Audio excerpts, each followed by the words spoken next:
So good afternoon friends. ऐसा है, हम लोग देख रहे थे कंपनी अकाउंट्स के बारे में। इसमें एक सेक्शन आता है जो अकाउंट से रिलेटेड तो नहीं है, पर फिर भी एक इंपॉर्टेंट सेक्शन है, एक नया सेक्शन जो पुराने कंपनीज एक्ट में नहीं हुआ करता था। मैंने आपको बोला था हम 134 को छोड़ देंगे और 135 पहले उठा लेंगे। सो 135 कॉर्पोरेट सोशल रिस्पॉन्सिबिलिटी, CSR। सो पहले इसकी जरूरत क्यों आई? पहले क्या होता था ना, जो भी कंपनीज होती थी ये लोग सिर्फ अपना प्रॉफिट कमाने पे एम रखते थे। उसका मेन गोल होता था प्रॉफिट अर्निंग और अपने शेयर होल्डर्स को पैसा कमा के देना। पर फिर धीरे धीरे हमको जरूरत महसूस हुई कि कंपनी की जिम्मेदारी सिर्फ शेयर होल्डर के प्रति नहीं होती है, उसकी जिम्मेदारी होती है टुवर्ड्स द स्टेक होल्डर्स। उसकी जवाबदारी होती है, जिम्मेदारी होती है समाज के हर तबके की तरफ। मीन्स वो एम्प्लॉयज के लिए भी रिस्पॉन्सिबल होते हैं, कस्टमर्स के लिए, सप्लायर्स के लिए, सबके प्रति जिम्मेदार होते हैं। सिर्फ पैसा कमाना ये उनका एम नहीं होना चाहिए। सुप्रीम कोर्ट ने एक डिसीजन हुआ था PR रामकृष्णन का, उसमें बताया था कि company is a social organization, social institution. उसकी जिम्मेदारी सिर्फ पैसा कमा के देने की नहीं होती। और इसके ऊपर बहुत सारे ऐसे केसेस भी हुए हैं कि कंपनीज बहुत पैसा कमा लेती थी और कंपनी अपने जो बाकी के जो लोग हैं, पब्लिक है, समाज है, इसका ख्याल नहीं रखती थी। जैसे आपको याद होगा कि जब हमने ये देखा था कि न्यू कंपनीज एक्ट आने का एम क्या था।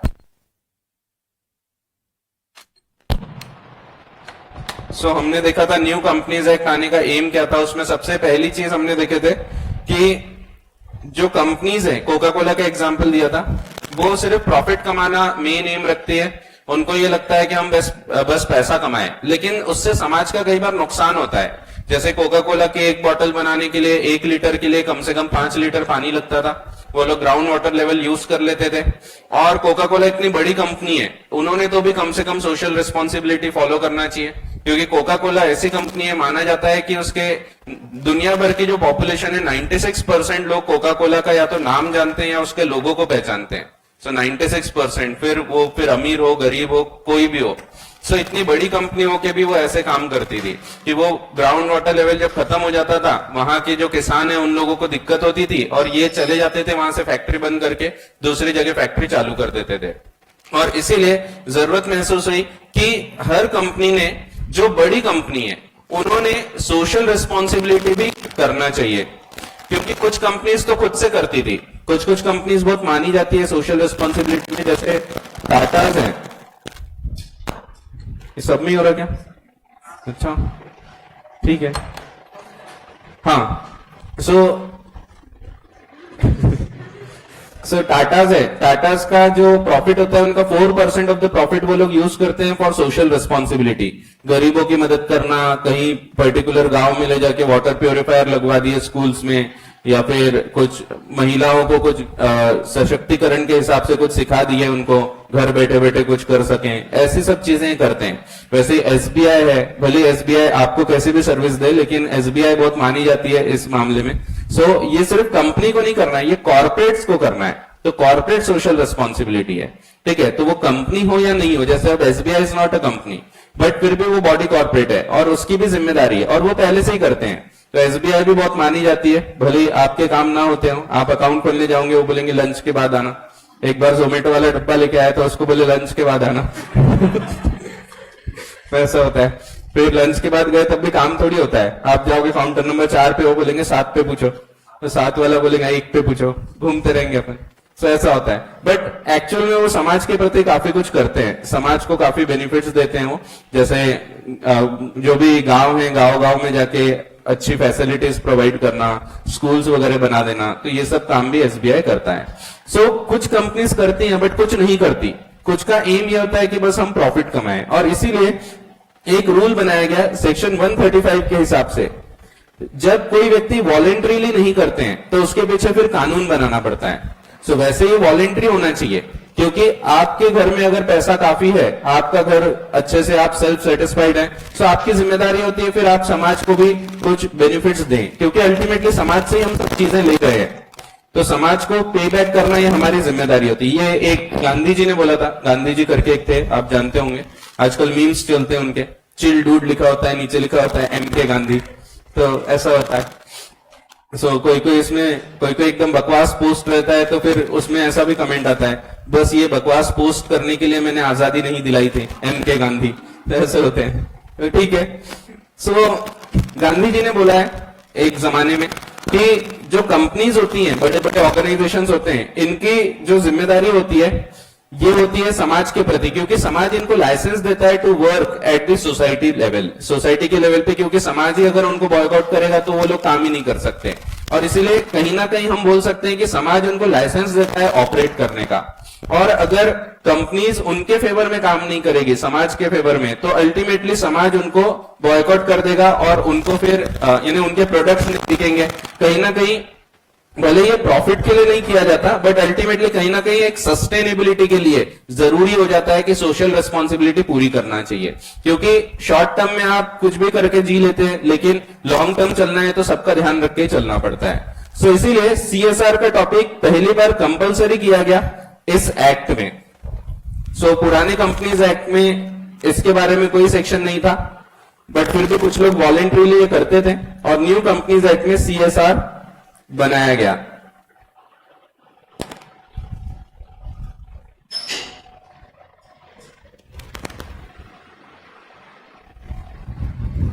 अब ये CSR का मेन मकसद क्या है?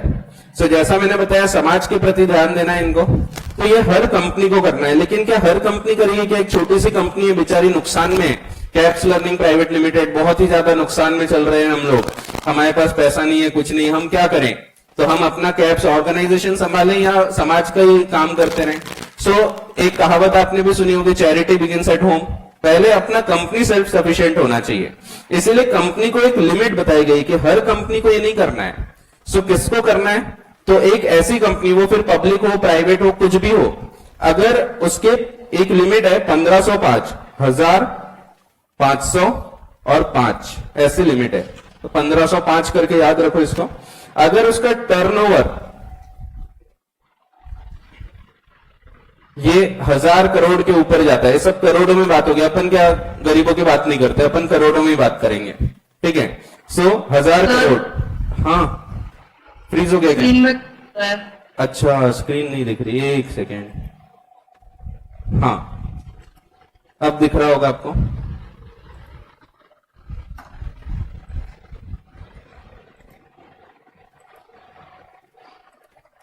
ठीक है, तो ऐसा कुछ हुआ तो बता दिया करो।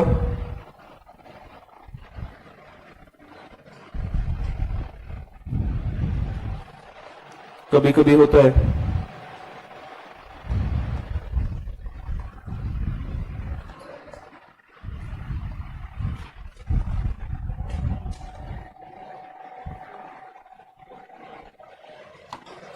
एक सेकेंड, थोड़ा गर्मी ज्यादा लगता है आज, इसको ज्यादा गर्मी लगती है, मेरे को नहीं लगती उतनी, तो ठीक है, इसको गर्मी लगती है तो ठीक है। हाँ,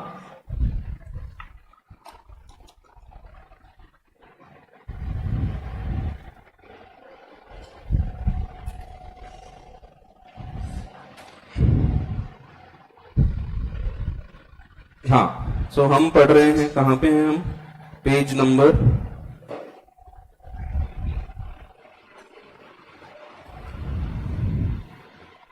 19 में कवर होते हैं, 19, 19 में, ठीक है, बहुत लंबा चलेगा, 19, 20, 21, 22, 23 भी आ गया है, 24 भी खत्म हो गया, 25, अरे खत्म ही नहीं हो रहा, 26, 27, 28, 29 बचा है, 30, हाँ खत्म हो गया। छोटा सा टॉपिक है, ठीक है, कुछ चीजें इंपॉर्टेंट है, कुछ ऐसे ही है, बकवास है। तो वापस आते हैं हम 19 नंबर पे। हाँ, मैं बता रहा था CSR, टर्नओवर 500, टर्नओवर 1000 करोड़, फिर नेट वर्थ तो पेड अप कैपिटल के बदले नेट वर्थ बोला है, ये 500 करोड़ के ऊपर है, या फिर नेट प्रॉफिट्स ये आपका 5 करोड़ के ऊपर है, तो आपको सीएसआर एक्टिविटीज अंडरटेक करना कंपलसरी, इनमें से कोई भी एक। सो आइदर और, कुछ भी एक भी चीज अगर इसके ऊपर हो गई तो या तो टर्नओवर या नेटवर्थ या नेट प्रॉफिट। सो आपको सीएसआर की एक कमिटी फॉर्म करना पड़ता है, तो एक सीएसआर कमिटी होगी। तो बोर्ड ऑफ डायरेक्टर्स की बहुत सारी ऐसी कमिटी होती है, जैसे कि एक सीएसआर कमिटी है, वैसे ही ऑडिट कमिटी होती है, ऐसी और भी होती है, शेयर ट्रांसफर कमिटी होती है, वैसे ही यहां सीएसआर कमिटी बनाई जाएगी।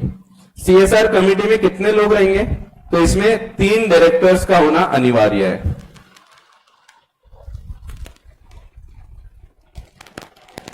तो आपके जितने भी डायरेक्टर्स है उसमें से 3 डायरेक्टर उठाओ, उनको जोड़ दो और बोल दो कि तुम सीएसआर कमिटी हो गए। सो ये कमिटी का कुछ काम होगा, और इसमें से अगर आपके पास एक इंडिपेंडेंट डायरेक्टर है तो एक का इंडिपेंडेंट होना जरूरी है। अगर है तो हर कंपनी को इंडिपेंडेंट डायरेक्टर की आवश्यकता नहीं होती। सो कुछ कंपनीज को होती है, जो बड़ी कंपनीज होती हैं उसमें एक का इंडिपेंडेंट होना जरूरी होता है, क्योंकि देखो अगर एक इंडिपेंडेंट होगा तो वो क्या करेगा, वो ध्यान रखेगा कुछ गलत नहीं होना चाहिए। इंडिपेंडेंट का मतलब वो कंपनी का एम्प्लॉय वगैरह नहीं होता है, ठीक है। सो इंडिपेंडेंट डायरेक्टर जो होता है वो ध्यान रखता है कि डायरेक्टर्स कुछ गलत काम ना करें, और इसीलिए सीएसआर कमिटी में भी इंडिपेंडेंट डायरेक्टर होना चाहिए। लेकिन हर कंपनी को क्योंकि इंडिपेंडेंट डायरेक्टर अपॉइंट करना जरूरी नहीं होता, एक छोटी सी कंपनी है तो उसको जरूरत नहीं है, सो वो विदाउट इंडिपेंडेंट डायरेक्टर भी कमिटी बना सकती है। वैसे ही हर कंपनी में 3 डायरेक्टर हो ये भी जरूरी नहीं, एक छोटी सी कंपनी है प्राइवेट लिमिटेड, 2 ही डायरेक्टर कंपलसरी है, 2 ही जन थे उसमें, लेकिन उनका प्रॉफिट चला गया 5 करोड़ के ऊपर। सो ऐसे केस में उनको भी ये सीएसआर कमिटी का निर्माण करना है, लेकिन उनके केस में भी अब 2 ही डायरेक्टर रहेंगे तो चलेगा, कोई इंडिपेंडेंट की भी जरूरत नहीं और 3 की भी आवश्यकता नहीं रहेगी। इनका काम क्या होता है, ये जो सीएसआर कमिटी है इसका काम होगा to formulate the plan. CSR policy, एक पॉलिसी बनाएंगे कि हमको क्या करना है। सो ये कमिटी अलग इसीलिए बनाई गई क्योंकि हर बोर्ड ऑफ डायरेक्टर का हर एक व्यक्ति डायरेक्टर इसमें ध्यान नहीं देगा, तो सिर्फ ये जो कमिटी है ये फॉर्मुलेट करेगी एक पॉलिसी कि हम ये काम करना चाहते हैं। जैसे समझो कोई स्कूल बनाना है, या कोई पर्टिकुलर हॉस्पिटल बना के देना है, या वैक्सीनेशन चलवाना है, तो ऐसी सब चीजें, तो ये सब जो है ये सीएसआर पॉलिसी में बनाएंगे, ये लोग लिखेंगे कि अपने को क्या क्या करना है। फिर रिकमेंड द अमाउंट,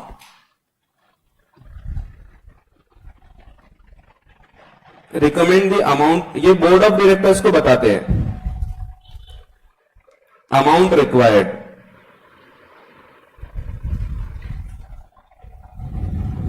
सो कितना अमाउंट लगेगा हमको इस पर्टिकुलर पॉलिसी के लिए, तो जैसे स्कूल बनाना है तो छोटा मोटा काम तो नहीं है, सो इसमें कितना पैसा लगने वाला है ये चीज इसमें इन लोग डिसाइड करेंगे, ठीक है। तो ये पॉलिसी बना के करते क्या है, ये बोर्ड ऑफ डायरेक्टर्स को रिकमेंड करेंगे कि हम चाहते हैं कि आप ये वाले पर्टिकुलर प्रोजेक्ट में काम करो, ठीक है। फिर बोर्ड ऑफ डायरेक्टर्स इस प्रोजेक्ट को अंडरटेक करेंगे, ठीक है। सो रिकमेंड भी करेंगे अमाउंट, कितना अमाउंट इसमें लगेगा, और इसके अलावा मॉनिटर भी करना ये इनकी जिम्मेदारी है।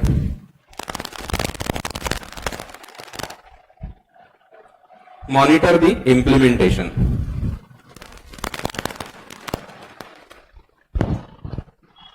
सो क्या प्रॉपरली इंप्लीमेंट हो रही है या नहीं हो रही है ये पॉलिसी, सो ये चीज डिसाइड करना भी इनकी जिम्मेदारी होती है, ठीक है।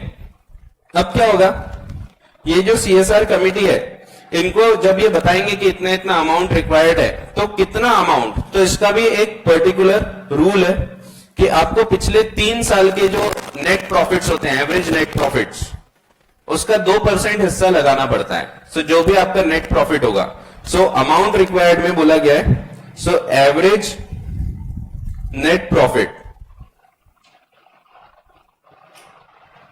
ऑफ पास्ट 3 years, इसका 2%। दैट मीन्स आपका जो भी एवरेज नेट प्रॉफिट आता है पिछले 3 साल का, वो तीनों आप जोड़ो, उसका 2% आप निकालो, और उतना अमाउंट आपको इन्वेस्ट करना है या यूज करना है फॉर सीएसआर पॉलिसी, ठीक है। अब आपको यहां पे कभी कभी ऐसा भी हो सकता है लॉस भी है, क्योंकि लॉस भी तो हो सकता है, जरूरी थोड़ी आप, क्योंकि टर्नओवर के बेसिस पे भी फंस सकते हैं सीएसआर में, आप नेटवर्थ के बेसिस पे फंस सकते हैं या प्रॉफिट के बेसिस पे फंस सकते हैं। समझो आप टर्नओवर के बेसिस पे इसमें कवर हो रहा है तो भी कोई दिक्कत नहीं है, आप टर्नओवर के बेसिस पे भले पिछले साल आपका लॉस होगा, समझो लॉस ऑफ 10 करोड़ था समझो, तो कोई दिक्कत नहीं, इस साल लॉस था, इसके पहले वाला साल देखेंगे, उस साल समझो 10 करोड़ का प्रॉफिट था, उसके पहले समझो और 5 करोड़ का प्रॉफिट था।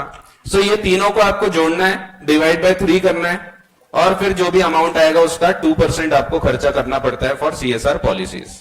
ठीक है, तो इसको प्रोजेक्ट रूप में आप बनाते हैं और कैसे क्या इसको इंप्लीमेंट किया जाता है ये भी बताया गया है, ये देखेंगे अपन। ठीक है, तो average net profits of past 3 years आपको देखना है। सो ये अलग चीज है, ये बता रहा है कौन सी कंपनी को करना है और ये बता रहा है कितना अमाउंट फिर लगेगा। सो ये सिर्फ अमाउंट कितना लगेगा उसके लिए आप एलिजिबिलिटी के लिए यही देखेंगे। ठीक है, अगर ये 3 चीज है तो फिर ये लोगों को करना है।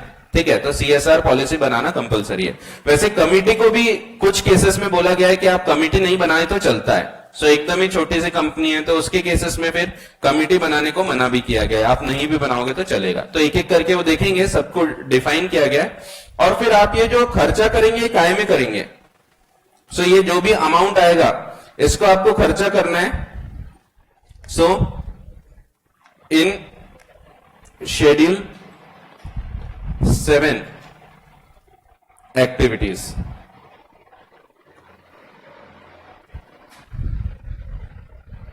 सो आपको ये खर्चा करना है सिर्फ शेड्यूल 7 की एक्टिविटीज। एक शेड्यूल बनाया गया है, आपको पता है कानून में शेड्यूल होते हैं, तो शेड्यूल 7 है, उसमें बताया गया है कि कौन कौन सी एक्टिविटीज में आप खर्चा कर सकते हैं। वो शेड्यूल भी हमको पढ़ना है, हमारे कोर्स का हिस्सा है, एकदम रटने की आवश्यकता नहीं है, बट जब आप उसका पॉइंट देखोगे तो आपको क्लिक होना चाहिए कि ये जो अमाउंट है, ये जो एक्टिविटी है, ये इसमें कवर होती है। ठीक है, तो कभी पूछ सकते हैं आपको कौन कौन सी एक्टिविटीज कवर होती है।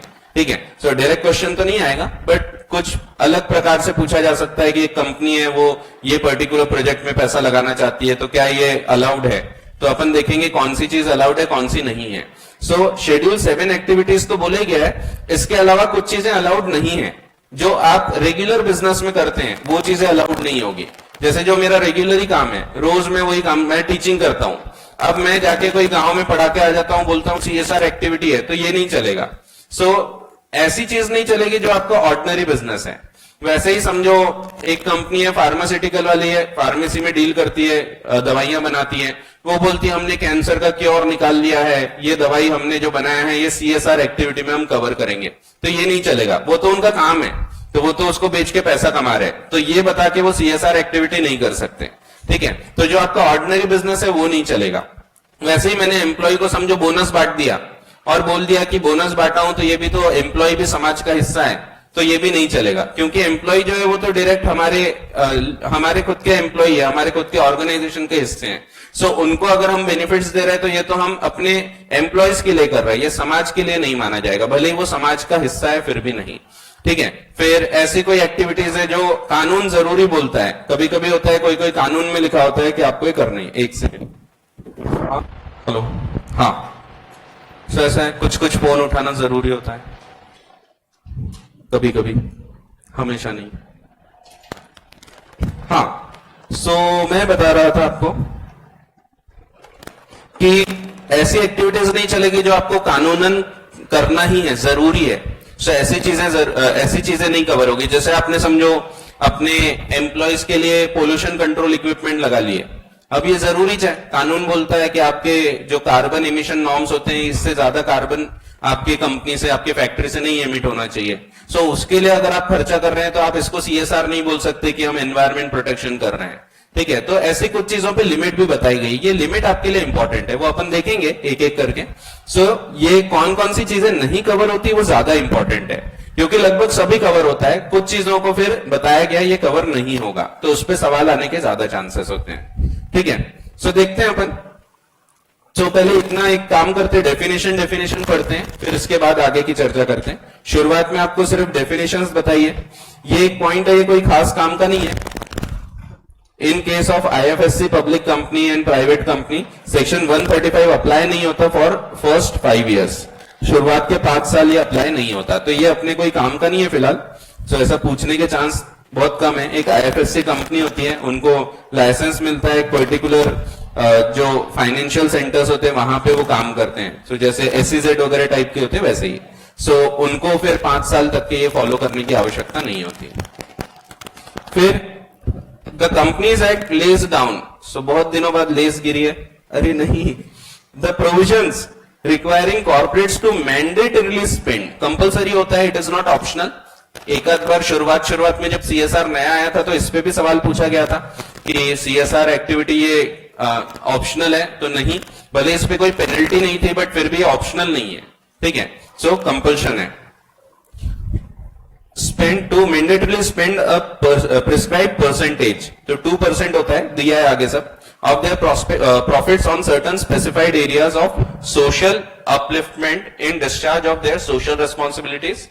Broadly, CSR implies a concept whereby companies decide to contribute to the betterment of society and cleaner environment. A concept whereby the companies integrate social and other useful concerns in their business operations for betterment of its stakeholders. तो सिर्फ shareholders नहीं, पूरे stakeholders and society in general. फिर इसमें बहुत सारे amendments हैं, काफी डायनामिक टॉपिक है, रोज रोज इसमें बदलाव आते रहते हैं, रोज तो नहीं बट काफी बदलाव आते रहते हैं। सो इसमें भी अभी रिसेंट जो अमेंडमेंट रूल्स है उसके साथ हम पढ़ने वाले हैं। सो देखते हैं एक एक करके। सबसे पहले डेफिनेशन बताइए, कॉर्पोरेट सोशल रिस्पॉन्सिबिलिटी, डेफिनेशन ये याद रखने की आवश्यकता नहीं है, बस एक बार पढ़ना है। सो जो याद रखना है वो मैं बताते जाऊंगा। CSR means the activities undertaken by company in pursuance of statutory obligation laid down in section 135, जो अभी हम पढ़ रहे हैं, of the act in accordance with the provisions contained in these rules but shall not include. So क्या include नहीं होगा ये लिखा है। Activities undertaken in pursuance of normal course of business, ठीक है, तो normal course of business वाली चीजें इसमें कवर नहीं होती, ठीक है।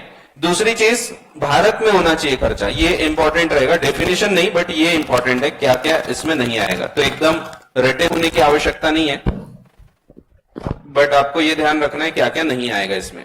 सो activities undertaken in persons of normal business of the company, normal course of business, जैसे कि वही मैंने एग्जांपल दिया, दवाई बनाने वाली कंपनी है, वो दवाई बनाएगी और बोलेगी कि हमने CSR किया है, तो ये नहीं चलेगा।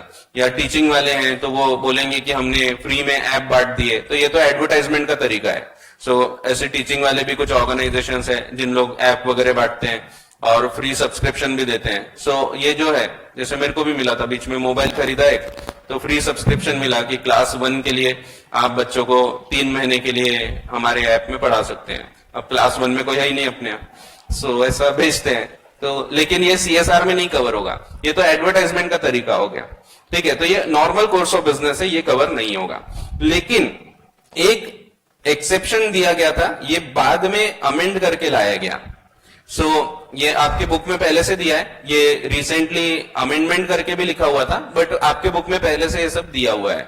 सो बोला गया था कि अगर आप वैक्सीन बनाते हैं, सो वैसे तो आप कोई दवाई वगैरह बनाएंगे तो ये आपका तो काम ही है, लेकिन अगर आप कोविड की वैक्सीन डेवलप करेंगे तो फिर आपको CSR में गिना जाएगा। तो ये चीज, क्योंकि कोरोना के टाइम पे ये चीज अमेंड की गई थी कि कोरोना इतना बढ़ रहा था, जरूरी था वैक्सीन बनाना, तो उस टाइम उन्होंने बोला था कि अगर आप वैक्सीनेशन या तो खुद जनरेट भी करते हैं तो भी, या वैक्सीनेशन करवा के देते हैं पर एम्प्लॉयज को नहीं, एम्प्लॉय के अलावा आप गांव में जाके वैक्सीनेशन करवा देते हैं, सेंटर खोलते हैं, तो ऐसे केसेस में CSR में कवर होगा। भले आप फार्मास्यूटिकल वाले हैं तो भी, तो आप अगर रिसर्च एंड डेवलपमेंट भी करते हैं, भले वैक्सीन तैयार नहीं हुई बट आपने रिसर्च एंड डेवलपमेंट पे कोई एक्सपेंस किया था, तो ये भी CSR एक्सपेंडिचर में कवर होगा। पर यहाँ पे एक क्लैरिफिकेशन और डाला गया, यहाँ पे ऐसा है कि आप अगर ऐसे बताओगे कि हमने ये खर्चा किया तो सरकार ऐसे डायरेक्टली नहीं मानेगी, तो सरकार ने बोला है आपको कोलैबोरेशन करना पड़ेगा हमारे किसी संस्था के साथ और उसके साथ मिलकर ये डेवलप करना पड़ेगा, नहीं तो फिर आप तो ऐसे ही बना दोगे कि हमने तो ये इसमें खर्चा किया उसमें खर्चा किया, तो ये नहीं चलेगा, तो प्रूफ होना चाहिए। इसीलिए उन्होंने बोला कि हमारी संस्था के साथ मिलकर आपको कोविड वैक्सीनेशन पे काम करना पड़ेगा। सो ये एक अमेंडमेंट था। Provided that any company engaged in research and development activities of new vaccine, drugs, तो ड्रग्स है ना, वो नहीं, आप बोल रहे वो नहीं, वो नहीं, कुछ ही होता है, तो ड्रग्स है ना, दवाइयां, and medical devices in their normal course of business may undertake research and development activity of new vaccine drug and medical devices related to कोविड-19, बाकी नहीं, सिर्फ कोविड-19, कैंसर वेंसर की दवाइयां नहीं, ठीक है, सिर्फ कोविड-19 की अगर आपने दवाई के डेवलपमेंट पे कोई खर्चा किया है तो आप क्लेम कर सकते हैं, और वो भी लिमिटेड टू फाइनेंशियल ईयर्स 20-21, 21-22 और 22-23। सब्जेक्ट टू द कंडीशन वही है कि आपको खुद से ये नहीं करना है, आपको ये दूसरे एक संस्था के साथ मिलकर करना है। शेड्यूल 7 में ही संस्थाएं बताई गई हैं कुछ, जैसे आयुष मंत्रालय वगैरह हो गया, सो ऐसे संस्थाएं बताई गई है, सो उनके थ्रू आपको मिलके कोलैबोरेशन में ये करना पड़ेगा। So and such conditions that such research and development activities shall be carried out in collaboration with any of the institutes or organizations mentioned in schedule 7। ठीक है, आइटम नंबर 9, तो आइटम यानी वो नहीं, आइटम यानी वहां पे लिस्ट में दिया हुआ है, आइटम नंबर 9। कुछ भी सोचते हो आप, हाँ आप बोलोगे सर सोचते तो आप हो, बोलते हमको ठीक है, मैं आपकी भावनाएं समझ जाता हूं। तो item number 9 of schedule 7 to the act, ठीक है, तो ये देखेंगे अपन आइटम नंबर 9 आगे दिया है, शेड्यूल 7 भी दिया है, खूब आगे एकदम आखिर में आपको शेड्यूल दिया है।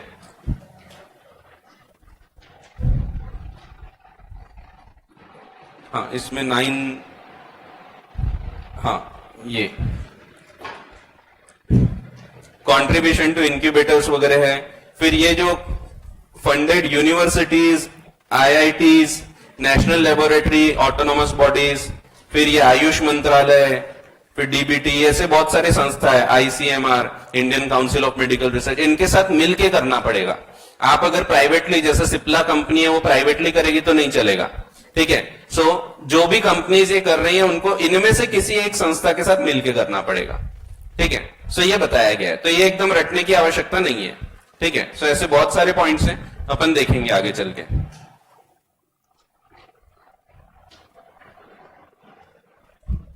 हाँ, तो ये जो आइटम नंबर 9 ऑफ शेड्यूल 7 है उसमें जो संस्था बताई है उनके साथ कोलैबोरेशन में करना पड़ेगा मिलके। And such activity, details of such activity shall be disclose separately in annual report on CSR included in boards report. So boards report में एक पॉइंट होता है, पॉइंट नंबर ओ, उसमें ये कवर होता है। ये अपन अभी पढ़ने के हैं, अपन ने बोर्ड रिपोर्ट को स्किप किया है, ये एक ओ पॉइंट होता है इसमें। The details about policy developed and implemented by company on CSR initiative taken during the year। तो इसमें ये बताना पड़ेगा आपको कि हमने ये दवाई बनाने में ये खर्चा किया है। तो ये अभी अपन पढ़ने के हैं, ये आया पेज नंबर 16 में, ठीक है। तो ये पढ़ेंगे अभी अपन, ये भी रटने की जरूरत नहीं है। सो लेकिन बोर्ड रिपोर्ट में आपको ये एक पॉइंट बताना पड़ता है कि आपने CSR में क्या किया है, ठीक है। फिर तो पहली चीज क्या नहीं चलेगी, जो आपका नॉर्मल बिजनेस है, नॉर्मल कोर्स। सो अभी तो मैं पूरा लिख लिख के नहीं बताता, टाइम कम है अपने पास, बड़ा टॉपिक है। सो आप लेकिन अपने डायग्राम में ये पॉइंट्स इंक्लूड कर सकते हैं कि जैसे अपन ने लिखे कि क्या क्या चलेगा। सो इसमें अभी लिखा हमने शेड्यूल 7 एक्टिविटीज, फिर इसमें आप लिख सकते हैं कि क्या क्या नहीं आएगा। सो उसमें एक एक करके आप ये लिस्ट बना सकते हैं, ठीक है। सो पहली चीज है, ऐसी चीज जो नॉर्मल कोर्स ऑफ बिजनेस में आप कर रहे हैं वो नहीं कवर होगी। दूसरी चीज, आप भारत के बाहर अगर कुछ कार्य करेंगे तो वो नहीं चलेगा। मैं जाके थाईलैंड में, बैंकॉक, पटाया में जाकर हॉस्पिटल खोल रहा हूं तो ये नहीं चलेगा। सो हमारा एम क्या है ये सोचो, हमारा एम है कि भाई भारत को हमको पहले विकसित बनाना है। सो हमको CSR का टॉपिक समाज के लिए, भारत के लिए है। सो आपको यहां पे खर्चा करना पड़ेगा, आप बाहर करोगे तो नहीं चलेगा। बाहर एक आइटम चलता है, कि आइटम चलता है मीन्स बाहर आप अगर कोई स्पोर्ट्स के लिए जा रहा है, जैसे कोई अपना कोई स्टूडेंट है वो स्पोर्ट्स बहुत अच्छा खेलता है, वो जा रहा था इंडिया को रिप्रेजेंट करने और उसके पास इतना पैसा नहीं है कि कोई कोच का खर्चा उठा सके। अब मेरी कंपनी ने कोच उसको प्रोवाइड कर दिया, खर्चा हमने उठाया, सो ये चलेगा। भले ही वो बाहर इवेंट कर रहा है बट ये वाला चलेगा, ठीक है। बाकी नहीं चलते, बट स्पोर्ट्स के लिए अगर हमने कोचिंग वगैरह, ट्रेनिंग वगैरह टाइप की चीजें ऑर्गेनाइज करा दी है तो ये बाहर भी किया है तो चलेगा, ठीक है। सो बाकी any activity taken undertaken by company outside India नहीं चलेगा, एक्सेप्ट ये चलेगा for training of Indian sports personal. So Indian sports personal की ट्रेनिंग, रिप्रेजेंटिंग एनी स्टेट और यूटी एट नेशनल लेवल और इंडिया एट इंटरनेशनल लेवल, ठीक है। सो लेकिन स्टेट होना चाहिए, डिस्ट्रिक्ट लेवल नहीं, स्टेट या उसके ऊपर के लेवल का होना चाहिए, ठीक है।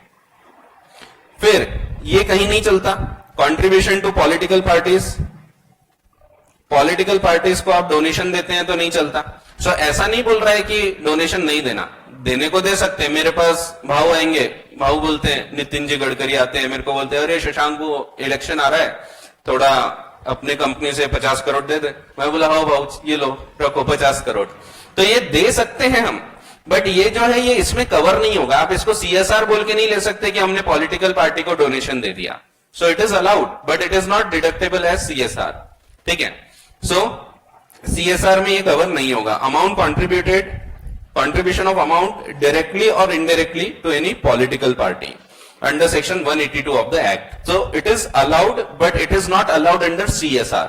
So आप बाकी डोनेशन दो चलता है, ठीक है, आपने इनकम टैक्स में भी देखा होगा चलता है, लेकिन वो डिडक्टेबल नहीं है। आपको उसका अलग से डिडक्शन जरूर मिलता है, लेकिन नॉर्मली वो डिडक्टेबल नहीं है अंडर PGBP।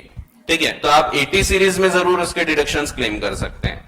तो वैसे यहां पे भी है, ये आप खर्चा जरूर दे सकते हैं बट ये आपको डिडक्शन करके नहीं मिलेगा कि आपने CSR में खर्चा किया है। आप अपने प्रॉफिट से अपने जेब से खर्चा कर रहे हैं तो कोई दिक्कत नहीं, और ये करते भी हैं बहुत सारे लोग। अब खुद आएंगे बाबू बोलेंगे अरे पैसा लग रहा है थोड़ा, सो शशांक थोड़ा डाल दो इधर, तो अपन को देना पड़ता है पैसे, तो मैं नहीं देता, तो बड़े बड़े लोग देते हैं, अपन का छोटे से लोग हैं। सो बड़े बड़े लोग पैसा देते हैं, हर बड़ी बड़ी कंपनी पॉलिटिकल पार्टीज को डोनेशन देती है, तो जरूरी होता है। कभी ऑन पेपर होता है, कभी ऑफ पेपर होता है, बट देते ही हैं, तो होता है ऐसा। ठीक है, हाँ, सो ये अलाउड है but it is not deductible. So political party को डोनेशंस ये भी नहीं चलेगा। फिर एम्प्लॉय वाली चीजें ये बताया था मैंने, activities benefiting employees of the company as defined in clause K of section 2 of code on wages 2019। So ये कोड ऑफ वेजेस हमको पढ़ाया नहीं जाता, बट उसमें बताया गया है कि जो बेनिफिट्स आपको देना कंपलसरी है, जैसे आप सैलरी देते हैं, बोनसेस देते हैं, ये सब तो आपको देना ही है। तो ये सब चीजों के लिए आप डिडक्शन नहीं क्लेम कर सकते CSR में। सो हम ये नहीं बोल सकते कि CSR किया। आप सिंपल इतना ध्यान रखो, एम्प्लॉय को अगर आप बेनिफिट दे रहे हैं तो ये इसमें कवर नहीं होगा। ठीक है, फिर स्पॉन्सरशिप बेसिस पे आपने कोई पर्टिकुलर व्यक्ति को स्कॉलरशिप या स्पॉन्सर दे दिया। स्पॉन्सरशिप यानी जैसे समझो मेरे पास बहुत पैसा है, मैंने सोचा इंडियन क्रिकेट टीम की टी-शर्ट अपन स्पॉन्सर करते हैं, सो अपन बोलेंगे कि ये हमने CSR करके किया है, तो ये भी नहीं चलेगा। ठीक है, क्योंकि स्पॉन्सरशिप में आपका मेन मकसद ये होता है कि आप उसमें एडवर्टाइजमेंट करना चाह रहे हैं, प्रमोशन मेन मकसद होता है। वो कोई भी स्पॉन्सरशिप हो, एक ब्लड डोनेशन कैंप हो रहा है, मैं उसको स्पॉन्सर कर रहा हूं, ये भी नहीं चलेगा। ठीक है, सो ये CSR में नहीं कवर होता। So activities supported by companies on sponsorship basis for deriving marketing benefits for its products or services. वैसे ही activities carried out for fulfillment of any statutory obligation. So जैसा मैंने आपको बताया pollution control equipments लगा देना, ये सब भी नहीं चलेगा। It is a statutory obligation. कोई ना कोई कानून के हिसाब से ये जरूरी है, तो आप उसके लिए खर्चा करोगे तो उसको CSR नहीं बोल सकते। So ये 6 चीजें आपको ध्यान रखना है। ठीक है, तो नॉर्मल बिजनेस नहीं होना चाहिए, आउटसाइड इंडिया नहीं होना चाहिए, पॉलिटिकल पार्टी का डोनेशन नहीं होना चाहिए। एकदम रटा हो जरूरी नहीं, बट आप जब देखोगे क्वेश्चन में तो आपको क्लिक होना चाहिए कि हाँ ये चीज अलाउड नहीं है। ठीक है, एम्प्लॉइज के लिए कोई खर्चा नहीं होना चाहिए, स्पॉन्सरशिप नहीं चलेगा और अदर स्टैट्यूटरी ऑब्लिगेशन नहीं चलेगा। ठीक है, सो ये क्लिक होना चाहिए आपको जब भी आप ये देखोगे। फिर CSR कमिटी, अब ये कमिटी यानी क्या, तो वही बोर्ड ऑफ डायरेक्टर्स की जो कमिटी बनाई, जो मैंने बताया 3 लोग होना चाहिए, वो CSR कमिटी कहलाती है। ये कोई काम की नहीं है, काम की है, एग्जाम के लिए काम की नहीं है। CSR policy means the policy recommended by the committee to board of directors. ठीक है, ये जो है ये प्रॉपर, इसमें प्लान सिलेक्शन होता है, इंप्लीमेंटेशन होता है, मॉनिटरिंग एक्टिविटीज होती है, as well as formulation of annual action plan. साल भर का जो एक्शन प्लान है वो देखा जाता है। ठीक है, इसमें भी 2 प्रकार की चीजें कर सकते हैं ये। सो ये जो शेड्यूल 2 एक्टिविटीज है ये 2 प्रकार की हो सकती है। ये या तो एक ऑन गोइंग प्रोजेक्ट हो सकता है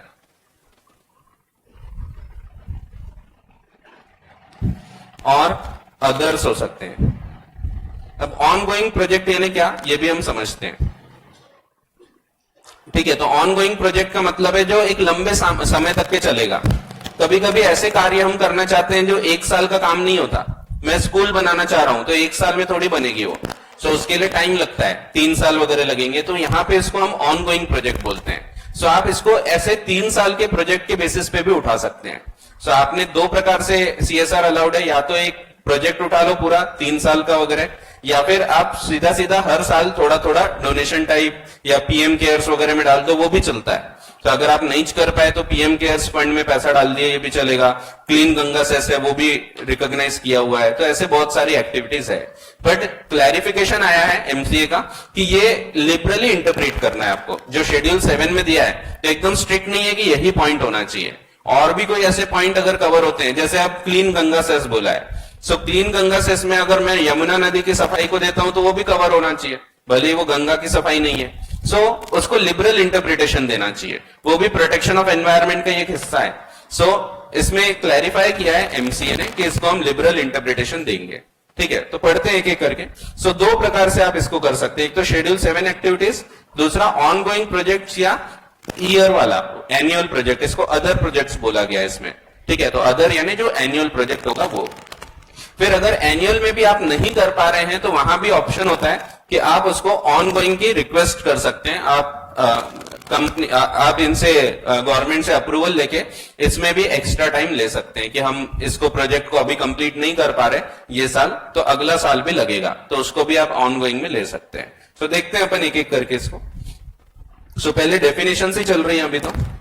सो CSR पॉलिसी कोई काम की नहीं है अभी पढ़ने लायक। एडमिनिस्ट्रेटिव ओवरहेड्स, अब एडमिनिस्ट्रेटिव ओवरहेड्स जो होते हैं ये भी आपके इसमें कवर नहीं होते, CSR एक्टिविटी में नहीं कवर होते। या इवन ये जो मैंने एम्प्लॉय का बताया, तो एम्प्लॉय भी एक प्रकार से हमारा खुद का एम्प्लॉय है, लेकिन यहां पे भी एक क्लैरिफिकेशन है, आगे हम पढ़ेंगे। अगर एक एम्प्लॉय ऐसा है जो सिर्फ CSR के लिए काम करता है, हमने एक एम्प्लॉय को अपॉइंट कर दिया, हमारे सुमित सर है, उनको अपॉइंट कर दिया कि आप सिर्फ CSR का ही काम देखोगे, आप बाकी हमारे कैब्स का कुछ भी नहीं देखोगे। सो फिर अगर उनको सैलरी देंगे तो ये एडमिनिस्ट्रेटिव ओवरहेड है। सो एडमिनिस्ट्रेटिव है, बट ये एम्प्लॉय को भी दिया जा रहा, फिर भी ये कवर होगा क्योंकि it is specifically for CSR only. So ये चलेगा। ठीक है, या फिर अगर आप ऐसा भी कर रहे हैं कि टाइम डिवाइड कर दिया कि आप 4 घंटे ये काम करेंगे, बाकी 4 घंटे आप CSR के काम करेंगे, और उसका प्रॉपर आप रिपोर्ट मेंटेन करते हैं, तो यहां पे भी उतना अलाउड होगा कि आप 50% आप CSR में कवर कर सकते हैं और 50% आपके जो नॉर्मल डिडक्शंस होंगे उसमें कवर होगा। ठीक है, सो ये एडमिनिस्ट्रेटिव ओवरहेड्स कहलाते हैं। तो ओवरहेड्स तो अब आपको पता ही है, एडमिनिस्ट्रेटिव यानी जो भी ऑफिस वगैरह चलाने के लिए लगते हैं, that is called as administrative. ठीक है, आपने फैक्ट्री ओवरहेड्स पढ़ा है, वैसे ही एडमिनिस्ट्रेटिव ओवरहेड्स होते हैं। Means expenses incurred by company for general management and administration, यानी ऑफिस वाले of CSR functions in the company but shall not include. तो देखो CSR के लिए जो लिया है उसको हम यहाँ के एडमिनिस्ट्रेटिव ओवरहेड में गिनेंगे, लेकिन वो वाले नहीं गिने जाएंगे विच डायरेक्टली इनकर्ड फॉर डिजाइनिंग। एक सेकेंड, यहां पे उल्टा बोला मैंने। Administrative overheads means expenses incurred by company for general management and administration but shall not include, ये एडमिनिस्ट्रेटिव नहीं है, दैट मींस ये CSR में आएंगे। कौन कौन से?